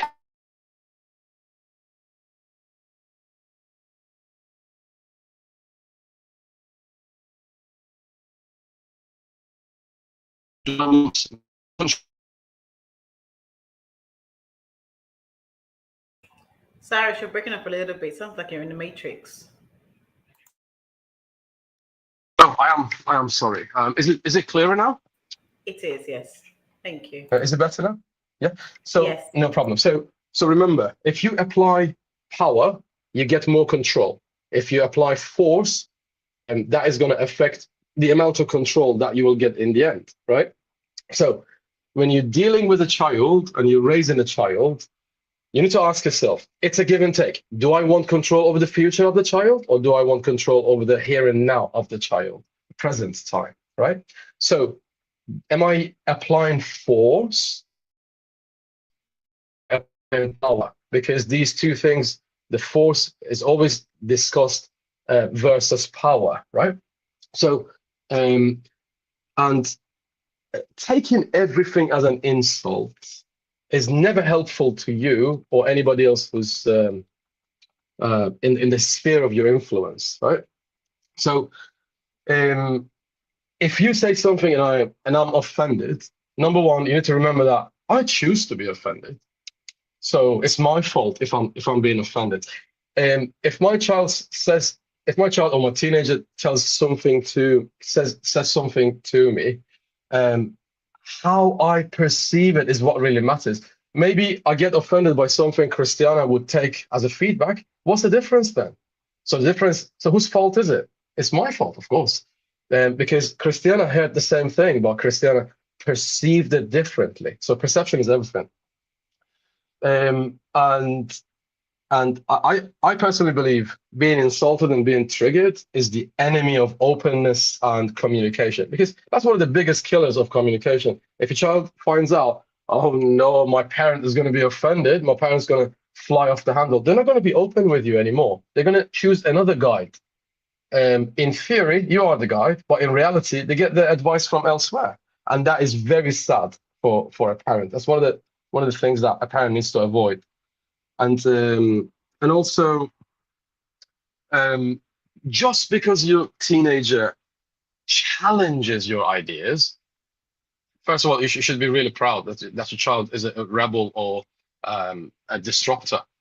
Secondly, if they challenge your ideas and pre-established notions, and it triggers you, it's a you problem, not their problem, right? It's more of a you problem.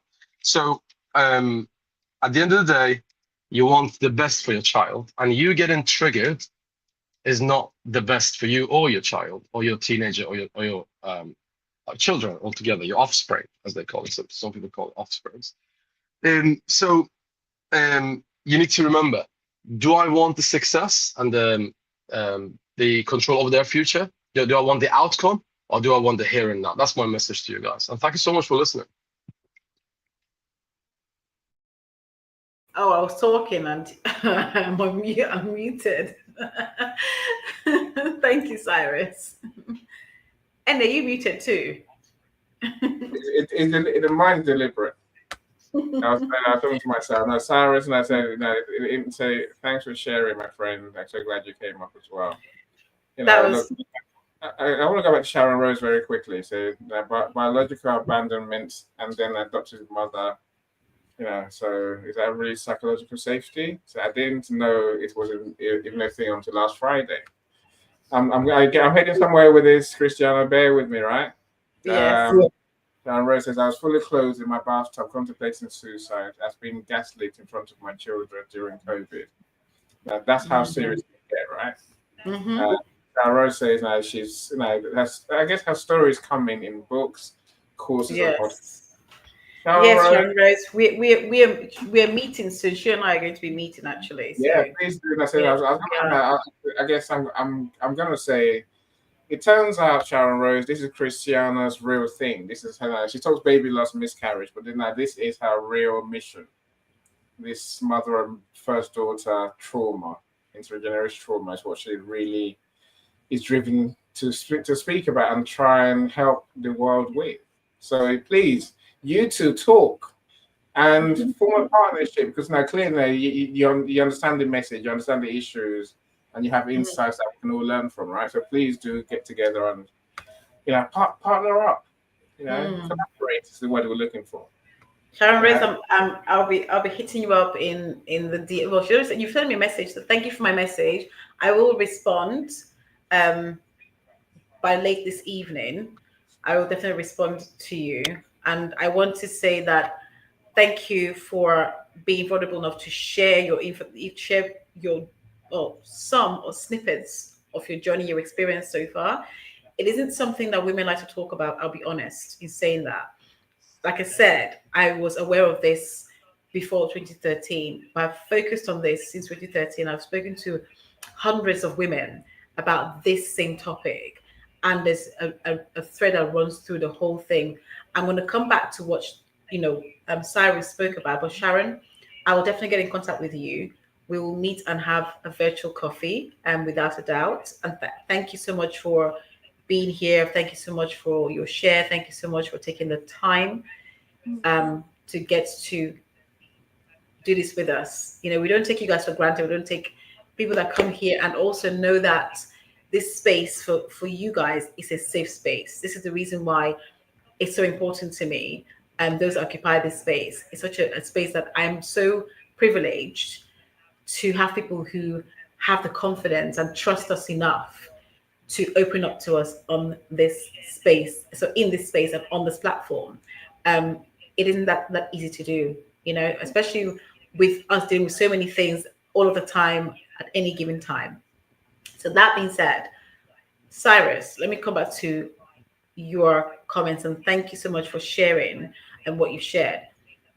I do agree with some of the things you've said in terms of parents making looking at whether that your child is someone you're gonna have control over as a child, or when they're grown-ups. Let's remember we're speaking about mothers, first daughters and mothers here. For some mothers, they have both. Actually, in this situation, I'm speaking about, traumatic, generational, cultural trauma that relates to estrangement. One of the reasons why it gets to that point is because you have those mothers that completely like being in control as well as being forceful. So it isn't one or the other. It's both happening at the same time, sometimes gradually, and sometimes overnight and repeatedly. In addition to that, from childhood, right? From childhood up until adulthood, until the point where the child decides, or the daughter rather, decides to put a firm boundary in place. Now, until that's done, they will be repeatedly exposed to those behaviors that have and will continue to until they sought help or find ways to manage them. And the ways to manage the situation is by putting boundaries in place, but it will continue. So I do want to say thank you for highlighting the points you have made. But let's remember that we are speaking of those who are still dealing, mothers who are still have never really recovered, or not even recovered, have never really moved forward, and in some cases healed from childhood, teenagehood traumas themselves, who those behaviors have been passed down from generation to generation. And I gave the example earlier of how a woman, every Christmas, she will do the same thing with her piece of meat. She'll cut off both ends, a whole platter of meat. She'll cut both ends and she'll put it into her oven. She does the same thing every Christmas, every year. She's doing the same thing until one day her daughter says to her, "Mom, why do you keep cutting the ends of the meat?" "Oh, I don't know. That's what your grandma did. So I'm doing the same thing." She puts it into the oven. So the daughter herself, perplexed, couldn't really understand. I really wanted to appreciate or understand or find some more information as to why her mother behaved in this way. To cut a very long story short, it turned out that back then, her mother's oven did not fit the full feast they were going to be having. So she had to cut off the ends, both sides, to have that piece of meat fit in the oven, right? And so that became the tradition, which was passed down to her daughter, who is now trying to pass this down to her own daughter, until the point of where the daughter asked a question. And it wasn't the question that was asked, it was the way that was asked. It's a way that the mother responded. She responded almost dismissively, and at a tone that was an annoyed tone, a tone of like, I know what I'm doing. Why are you asking me this question? But she'd never stopped or paused to think, hold on, why do I do this in this way? Until her daughter brought her attention to it. So, in a sense, it's the first thing to say here is, mothers, do you have the awareness of your own behaviors and how they impact on your daughters? Do you have the understanding to know when you are triggered, to then understand that that's a trigger? How do I now deal with the trigger? Because if you're not aware of your triggers, not aware of your own behavior, if you have no self-awareness, how can your daughter trust you enough to be able to entertain a conversation with you, which will mean you having to listen, communicate, and have an understanding and acknowledge without dismissing, gaslighting, or trivializing their feelings, emotions, and the impact it's truly had. Christina, if I may please add something. Yes. To what I stated earlier. The things that you are saying in this live event is really, really aligned with Mark Wallen's It Didn't Start With You. I'm not sure if you guys read that book. And it's a really helpful book. And basically it just teaches people how to redirect behavior and like influence, or should I say re-influence the behavior in the circle of family. And basically the force and control aspect of it that I discussed was somehow, I read that book the year before last for the first time, and I found it really helpful. And I would recommend that book. I just want to say that. So it just teaches people, like, one of the things that helps with minimizing the adverse effects of that trauma is empathy for ancestors and the way the circumstances were back then, and not being on collision course with them, and instead just agreeing that those were the circumstances of back then, and a little bit of sympathy with those circumstances. And just like you said, now one of the points that Mark Wallen says in his book is that healing requires acknowledging the origin. So you just acknowledge that by the oven example, and so the things that you are explaining in this live event has been really expanded on in Mark Wallen's book, and it's a fantastic one. Thank you. Thank you so much for that, Cyrus. There are a plethora of, I would say, authors that have spoken about this topic and really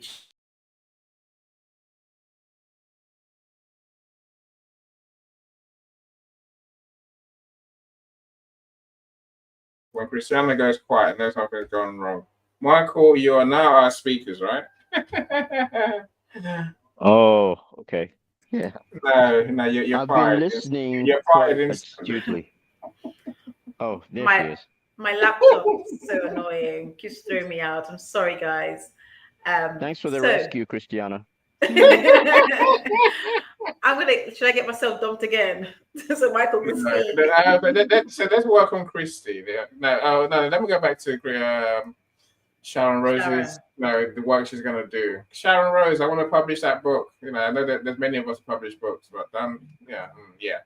Yes, Christiana, right thing. I want to publish that book, right?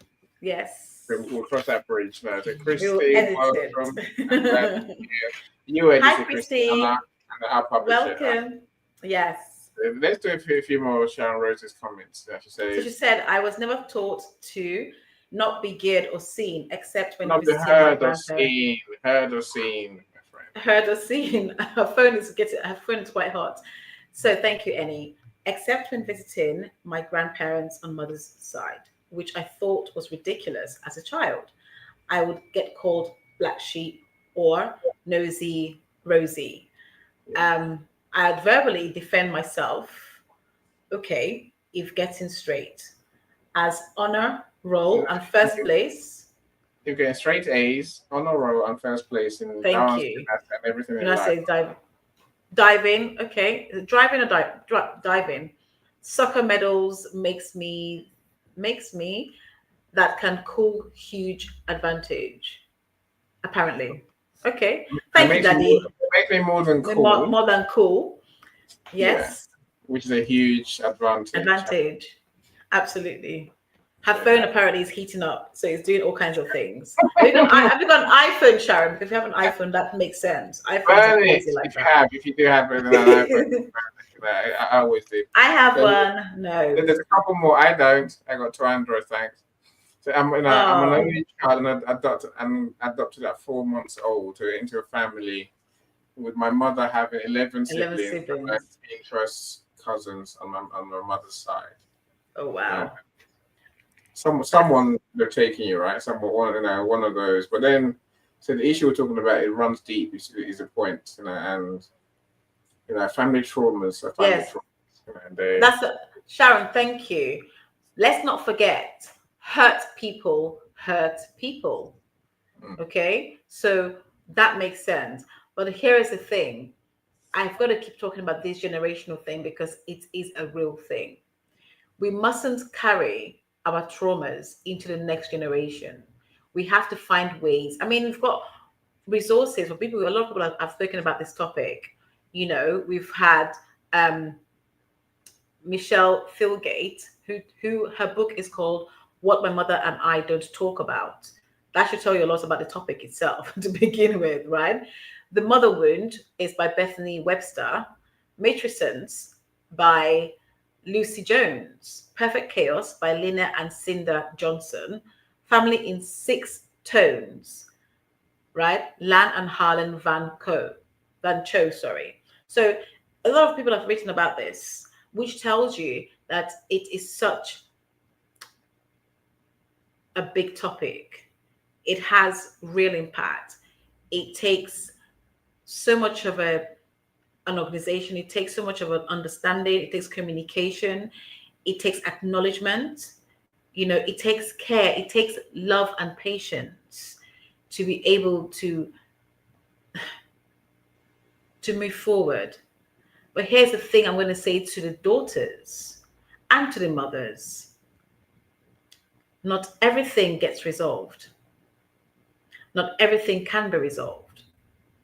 And sometimes you may have to agree to go your separate ways, or agree to disagree, agree to acknowledge your differences, and say, hey, I know you're like that. When I'm displaying this, it is not personal to you.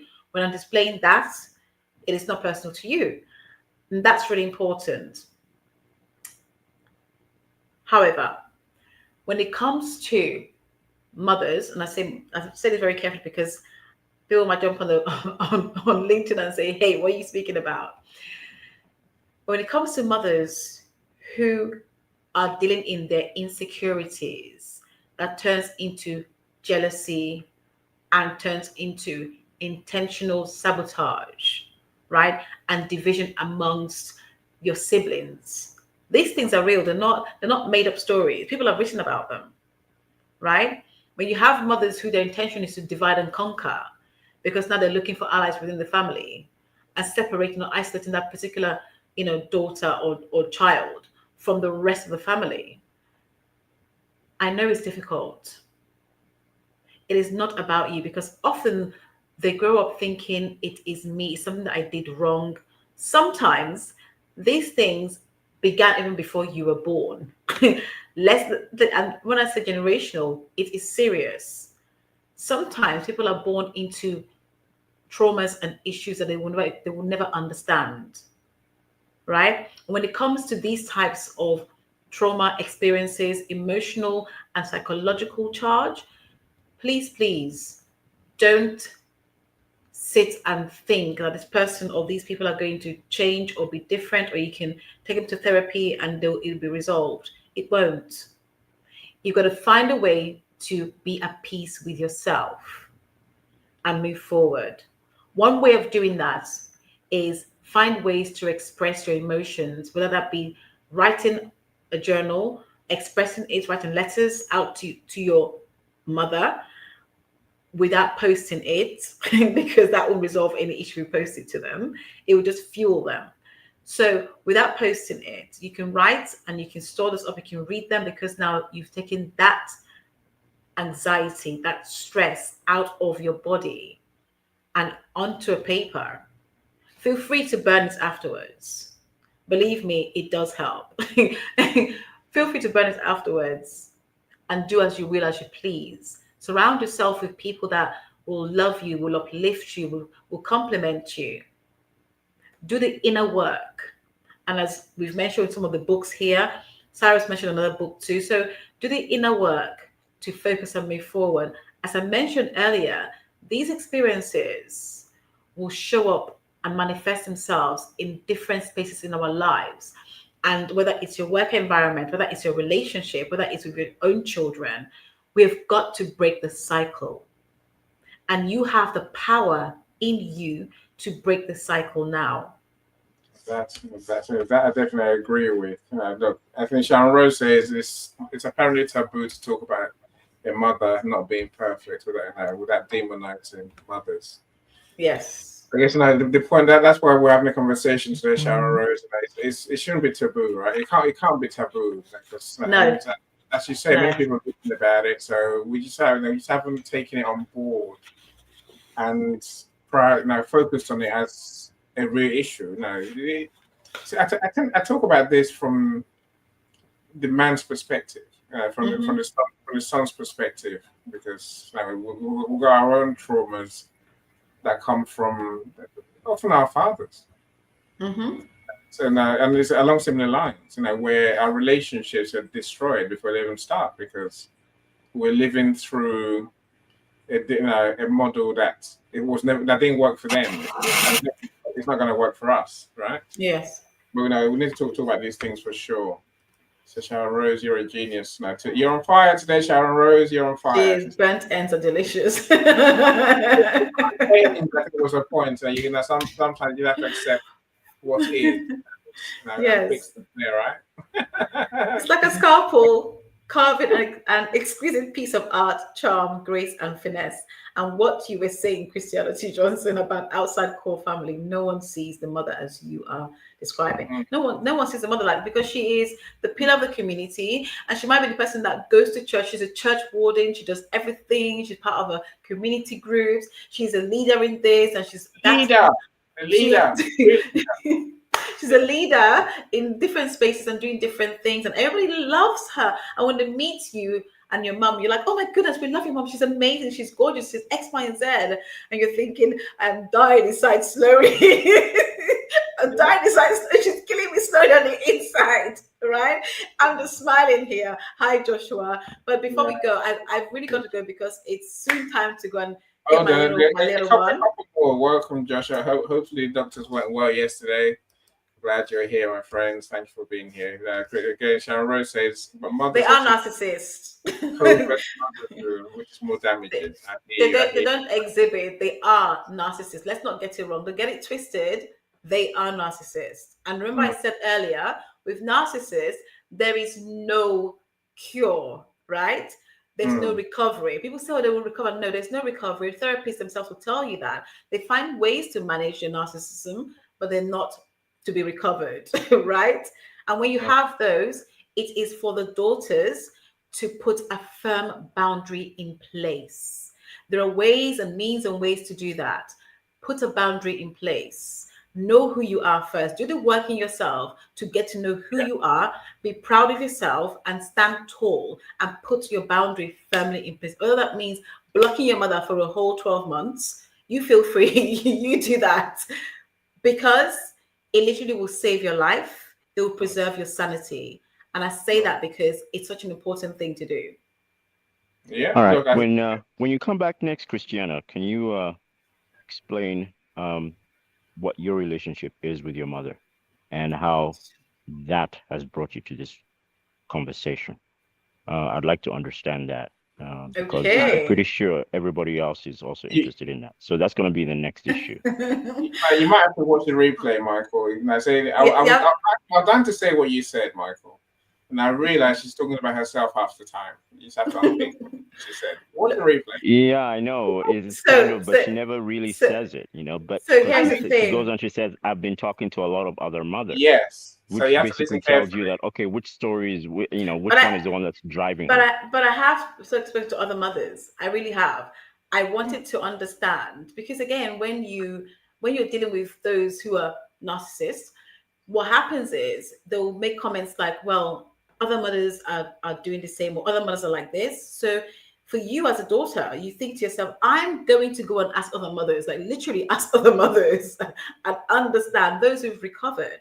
And the only way you're going to find is by talking to women on the street, women on the bus, have conversations and getting to understand the relationship dynamics with their own daughters, those who have first daughters, by the way, not any mother and daughter, it has to be those who have first daughters, right? To truly understand whether or not what you've been hearing and the stories that people are telling you are true, or are they just far-fetched? Are they real?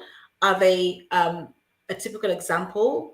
Are we normalizing certain behaviors? So it's a lot to pack into everything, So I understand, but I truly must end this soon. Before I end this, as I've done in the last session, I've got a spoken word I would like to read to the mothers out there. Okay, so very quickly. Oh, should I give you Sharon Rose's final comment, or should I let you do your thing first? Let me read this first, and then we can have a final comment, please. Okay, so you came first, not just in time, but in weight, in wonder, in the way I learned to carry a life before I had learned to carry my own. I held you tight while you still unraveling myself. Sorry, I held you tight while still unraveling myself. I asked of you silence when I heard no voice. I leaned on your strength before you knew you had it. I saw your rebellion and named it defiance, not the courage it really was. Forgive me for not always seeing you, for the times I parented from fear, from the echoes of my mother's voice and her mother's too. You weren't just my daughter. You were the place where you were the place where all my untended grief showed up uninvited. And yet, you still became more than I had the tools to shape, more than I dared dream. You became yourself. I want you to know you do not owe me a perfect childhood. You do not need to carry my regrets in your ribcage. If I could go back, I'd speak to a mother I was. I'd speak to the mother I was and teach her how to bend, not to break. But now I speak to you, not as a mother who always knew, but as the woman who's learning still. I see you. I love you. I let you go, not from my heart, but from the weight of expectation you never deserved to carry. If healing is a door, let this be the key. Let us walk through it, not as perfect, but as free. So thank you guys for allowing me to read this and to get you guys on this topic. It isn't something that I take for granted that you guys are here supporting time and time again. As you know, I bring the conversations that nobody or people do talk about, but behind closed doors, I like to bring them to the forefront to this crowd. And time again, you indulge me. You indulge me.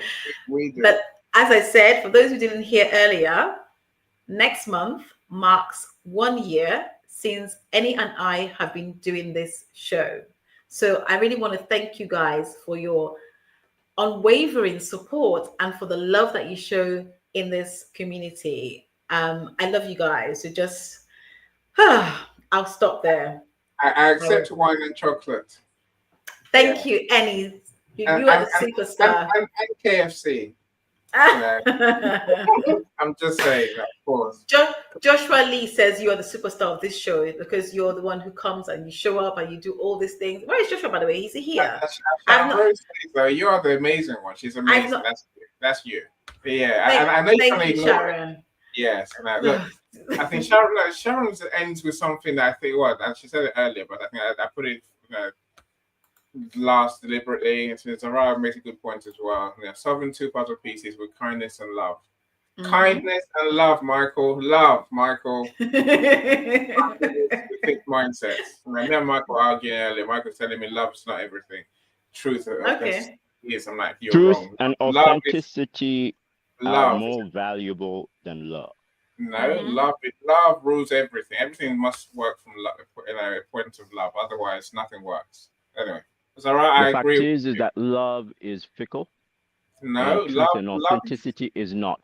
Love is ingrained. It is tangible. It can be felt. Read that book. Let me pause for a moment. When we say authenticity, not everyone is authentic. What then?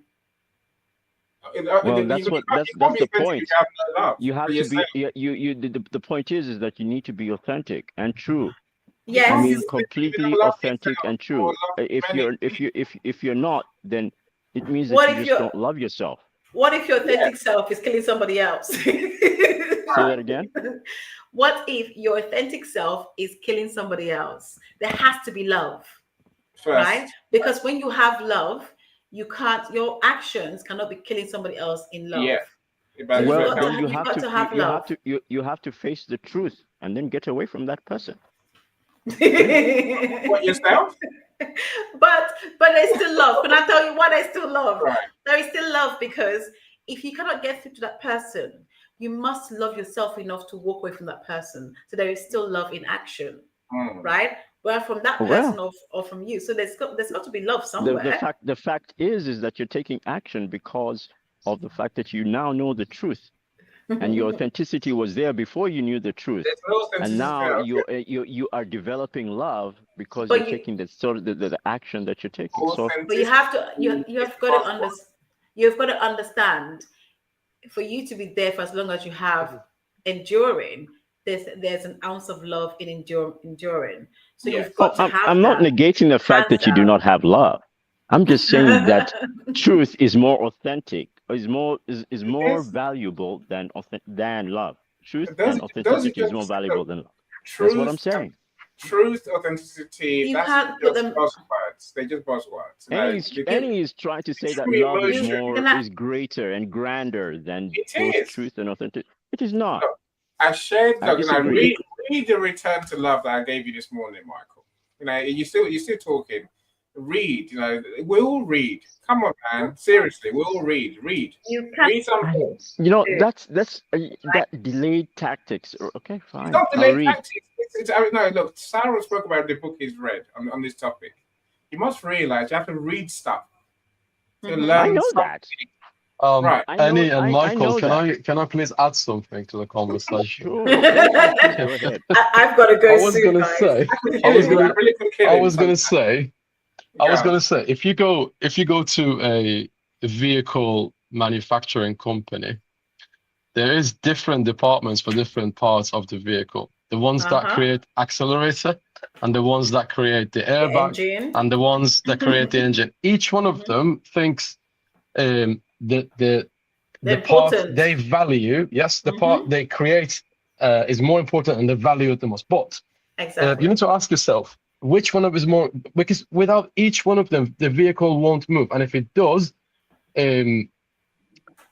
all of that power and no responsibility and no love, right, can be problematic. And being all love and getting nothing done can also be a dog that is all bark and no bite, right? So I think both Annie and Michael are right from their own perspective, right? But both Annie and Michael need to, and this is the difference between perspective and the type of perspective each person has, right? So you are both looking at the matter from your own point of view, right? So I always tell this story to my sometimes clients, students, and my friends and family. Someone left the window open and a bird flies into a house. At the corner of the house, there was a fish tank.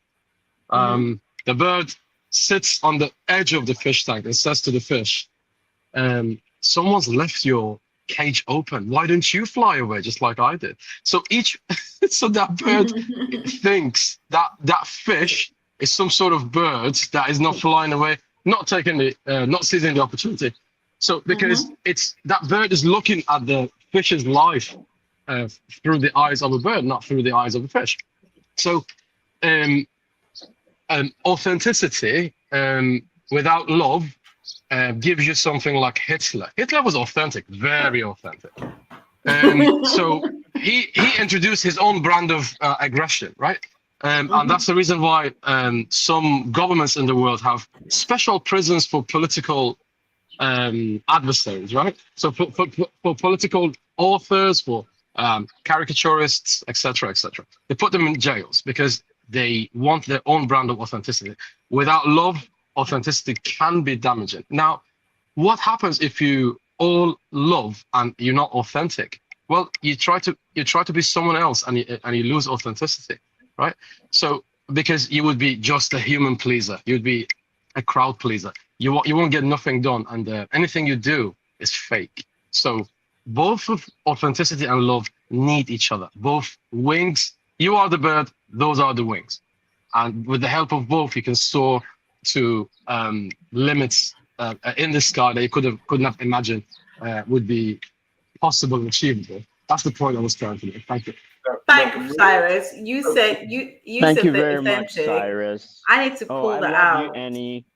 Right? Read Can A I Return to Love by Mariam Williamson. Can I pull And that out? you So see how love really works. love and truth. We say authentic. That's a buzzword. Yes. And as Cyrus said, without that, it's going to be fake anyway. And anybody can fake it at any point. When it comes to real love, when it comes to truth, there has to be love in truth. And you've got to, for you to tell someone, for example, you're out with somebody and they have this horrible body odor, right? The reception of your words, the receiving of your words to that person, if said in love, will be received in a beautiful way. If you don't, then you may no longer have a friendship. You may no longer have a friendship, right? So for me, truth and love play hand in hand, right? When it comes to this topic that we're speaking about, it takes patience. It takes self-awareness. It takes acknowledgement. It takes understanding. It takes empathy, right? On both sides. It takes listening. And I mean genuinely active listening. So listening to understand as opposed to listening to score points or listening to reciprocate. That never works. And listening to dismiss never works. Listening to gaslight doesn't work. You must, and only if you want to, for this to work, you genuinely have got to be prepared to open yourself up to hear the hardest, the toughest things about yourself. Because nobody likes to have a mirror held up so close in front of them. Why? Because you're going to experience trigger or triggers. You're going to experience those wounds that you chose to suppress, chose to sweep away, chose to not pay attention or draw yourself to. Anxiety, the stress, and all of the negative connotations that comes with hearing the truth, right? Only in love and the patience that you bring to the table, however you may choose to have it, will really start to do the repair work that needs to be done for you guys to move forward. You know, but there's one thing I'm going to say is really pick Pick your words, pick your battles, pick what you're putting, because there's one thing that my grandmother and my mother-in-law used to say: if every truth be known, there'll be no peace. Right? So it's important to really stick to the major things. If you pick out on or pick on every nitty-gritty event, tiny things that have happened, you will never be at peace. You will never get that peace. You'll never get that acknowledgement, that moving forward that you really want to get. Think of the things that have had major impact. Although they say the devil's in the details, think of what details. Not the minute one. They might be, a contributing factor to your relationship, to your estrangement. But above all, it takes that patient love and understanding and sitting down to really have those difficult conversations. So thank you, guys. I agree with you, Doc. Let me say this, but those, my friends on YouTube, my YouTube channel, please do like today's video, comment sensibly, ideally, and subscribe if you haven't subscribed yet, and watch other videos. Don't watch them, just click play. Let them play on your device. Just leave them there playing, right? And yes. Come back and comment. Look, I think this all. You might wonder why we have the bar never at life. I think it comes down to Sharon Rose's point, right? You can only change yourself. This is about breaking generational trauma, right? I think it's like I'm minded. I agree, Sharon Rose. Like, we can let the ones that don't want to change be. Is fine. As long as, like you say, Christiana, we make our choices. That person, as Sharon Rose says, you can only change yourself and create your own reality. Let's not carry this generational trauma. Let's not pass it onto our daughter, onto the next generation. Yes. The world will be a happier place if we choose to change and choose to love the people, our first daughters especially, and the people in our lives. That's how the world is. Sharon Rose, you've been a genius today, but you're a genius every day. So thank you so much for sharing with us. Thank you, Sharon Rose. Christiana, you've done Christiana as always, so well done you. I salute you all, guys. I don't take it for granted. So yesterday, it took me an hour to go and pick up my child. In a journey that takes 10 minutes, yesterday took me an hour. How come? So I'm about to tell you. Because someone, sadly, chose to throw himself off the bridge that I have to come across to go. So you do not know what happens behind closed doors. I'm saying this, so you don't know what happens behind closed doors of people, the journeys they go through and what they're experiencing and the lack of support they feel they have or may not have at all. When people are displaying different behaviors, pause and think, why is that? Why are they like this? Please don't jump to conclusions. I always say, ask questions, because we gain knowledge, we have understanding, we get to know new things, we got to learn something new, because every day is a school day. So in my driving to the destination yesterday, I couldn't help but to think what would have been going through that person's mind, why they wanted to do such things, because every day different challenges are thrown at us. And not everybody is equipped or as equipped to deal with situations, So I want to say thank you again to each and every one of you. And if you're watching this on replay, welcome. Thank you. Please let us know your thoughts on today's topic, and reach out to me on LinkedIn DM. Then she disappeared.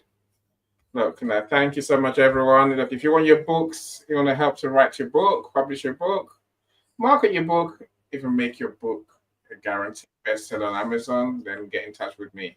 Christiana, I'm not bringing you back up. I refuse. I love Christiana too much. There you go. So, sorry, I'm back, guys. I got dumped again, as usual. Anyway, I'm going to go, but I wanted to say thank you so much. Thank you, Cyrus, for your contribution. Thank you, Michael, for your words and your contribution. I just want to say thank you to the audience. Thank you for those who are watching on the replay. Please join us again in 2 weeks' time. This time, our topic is going to be miscarriage, baby loss, and identity. So I'm looking forward to having that conversation about miscarriage, baby loss, and identity. What identity do we hold or carry in the midst of the loss that we do experience? Thank you. I'm going to tune out. You guys can continue. Last I'll say, if anyone puts comments in the private chat, I'm never going to look at it. Stop doing it, whoever that is. It means you're in the studio. It means you're here. You can talk to us loudly rather than putting comments. That's the audience doesn't see the comments either. Only we see it, right? Yes. I'm guilty. I'm the guilty party. It's me and it's Michael and I. We were having a private chat. Do you mind? Do it on your DM. No, okay. I'm not obliged to. It's a private chat about the show, so chill. As long as I'm not obliged to look. Right. She was teaching me how to spell the word matrescence, which I never knew. It was the first word ever. Now. Join us in 2 weeks' time, my friends. You take care. See you in 2 weeks' time. Bye. Bye, everyone. Bye. Take care.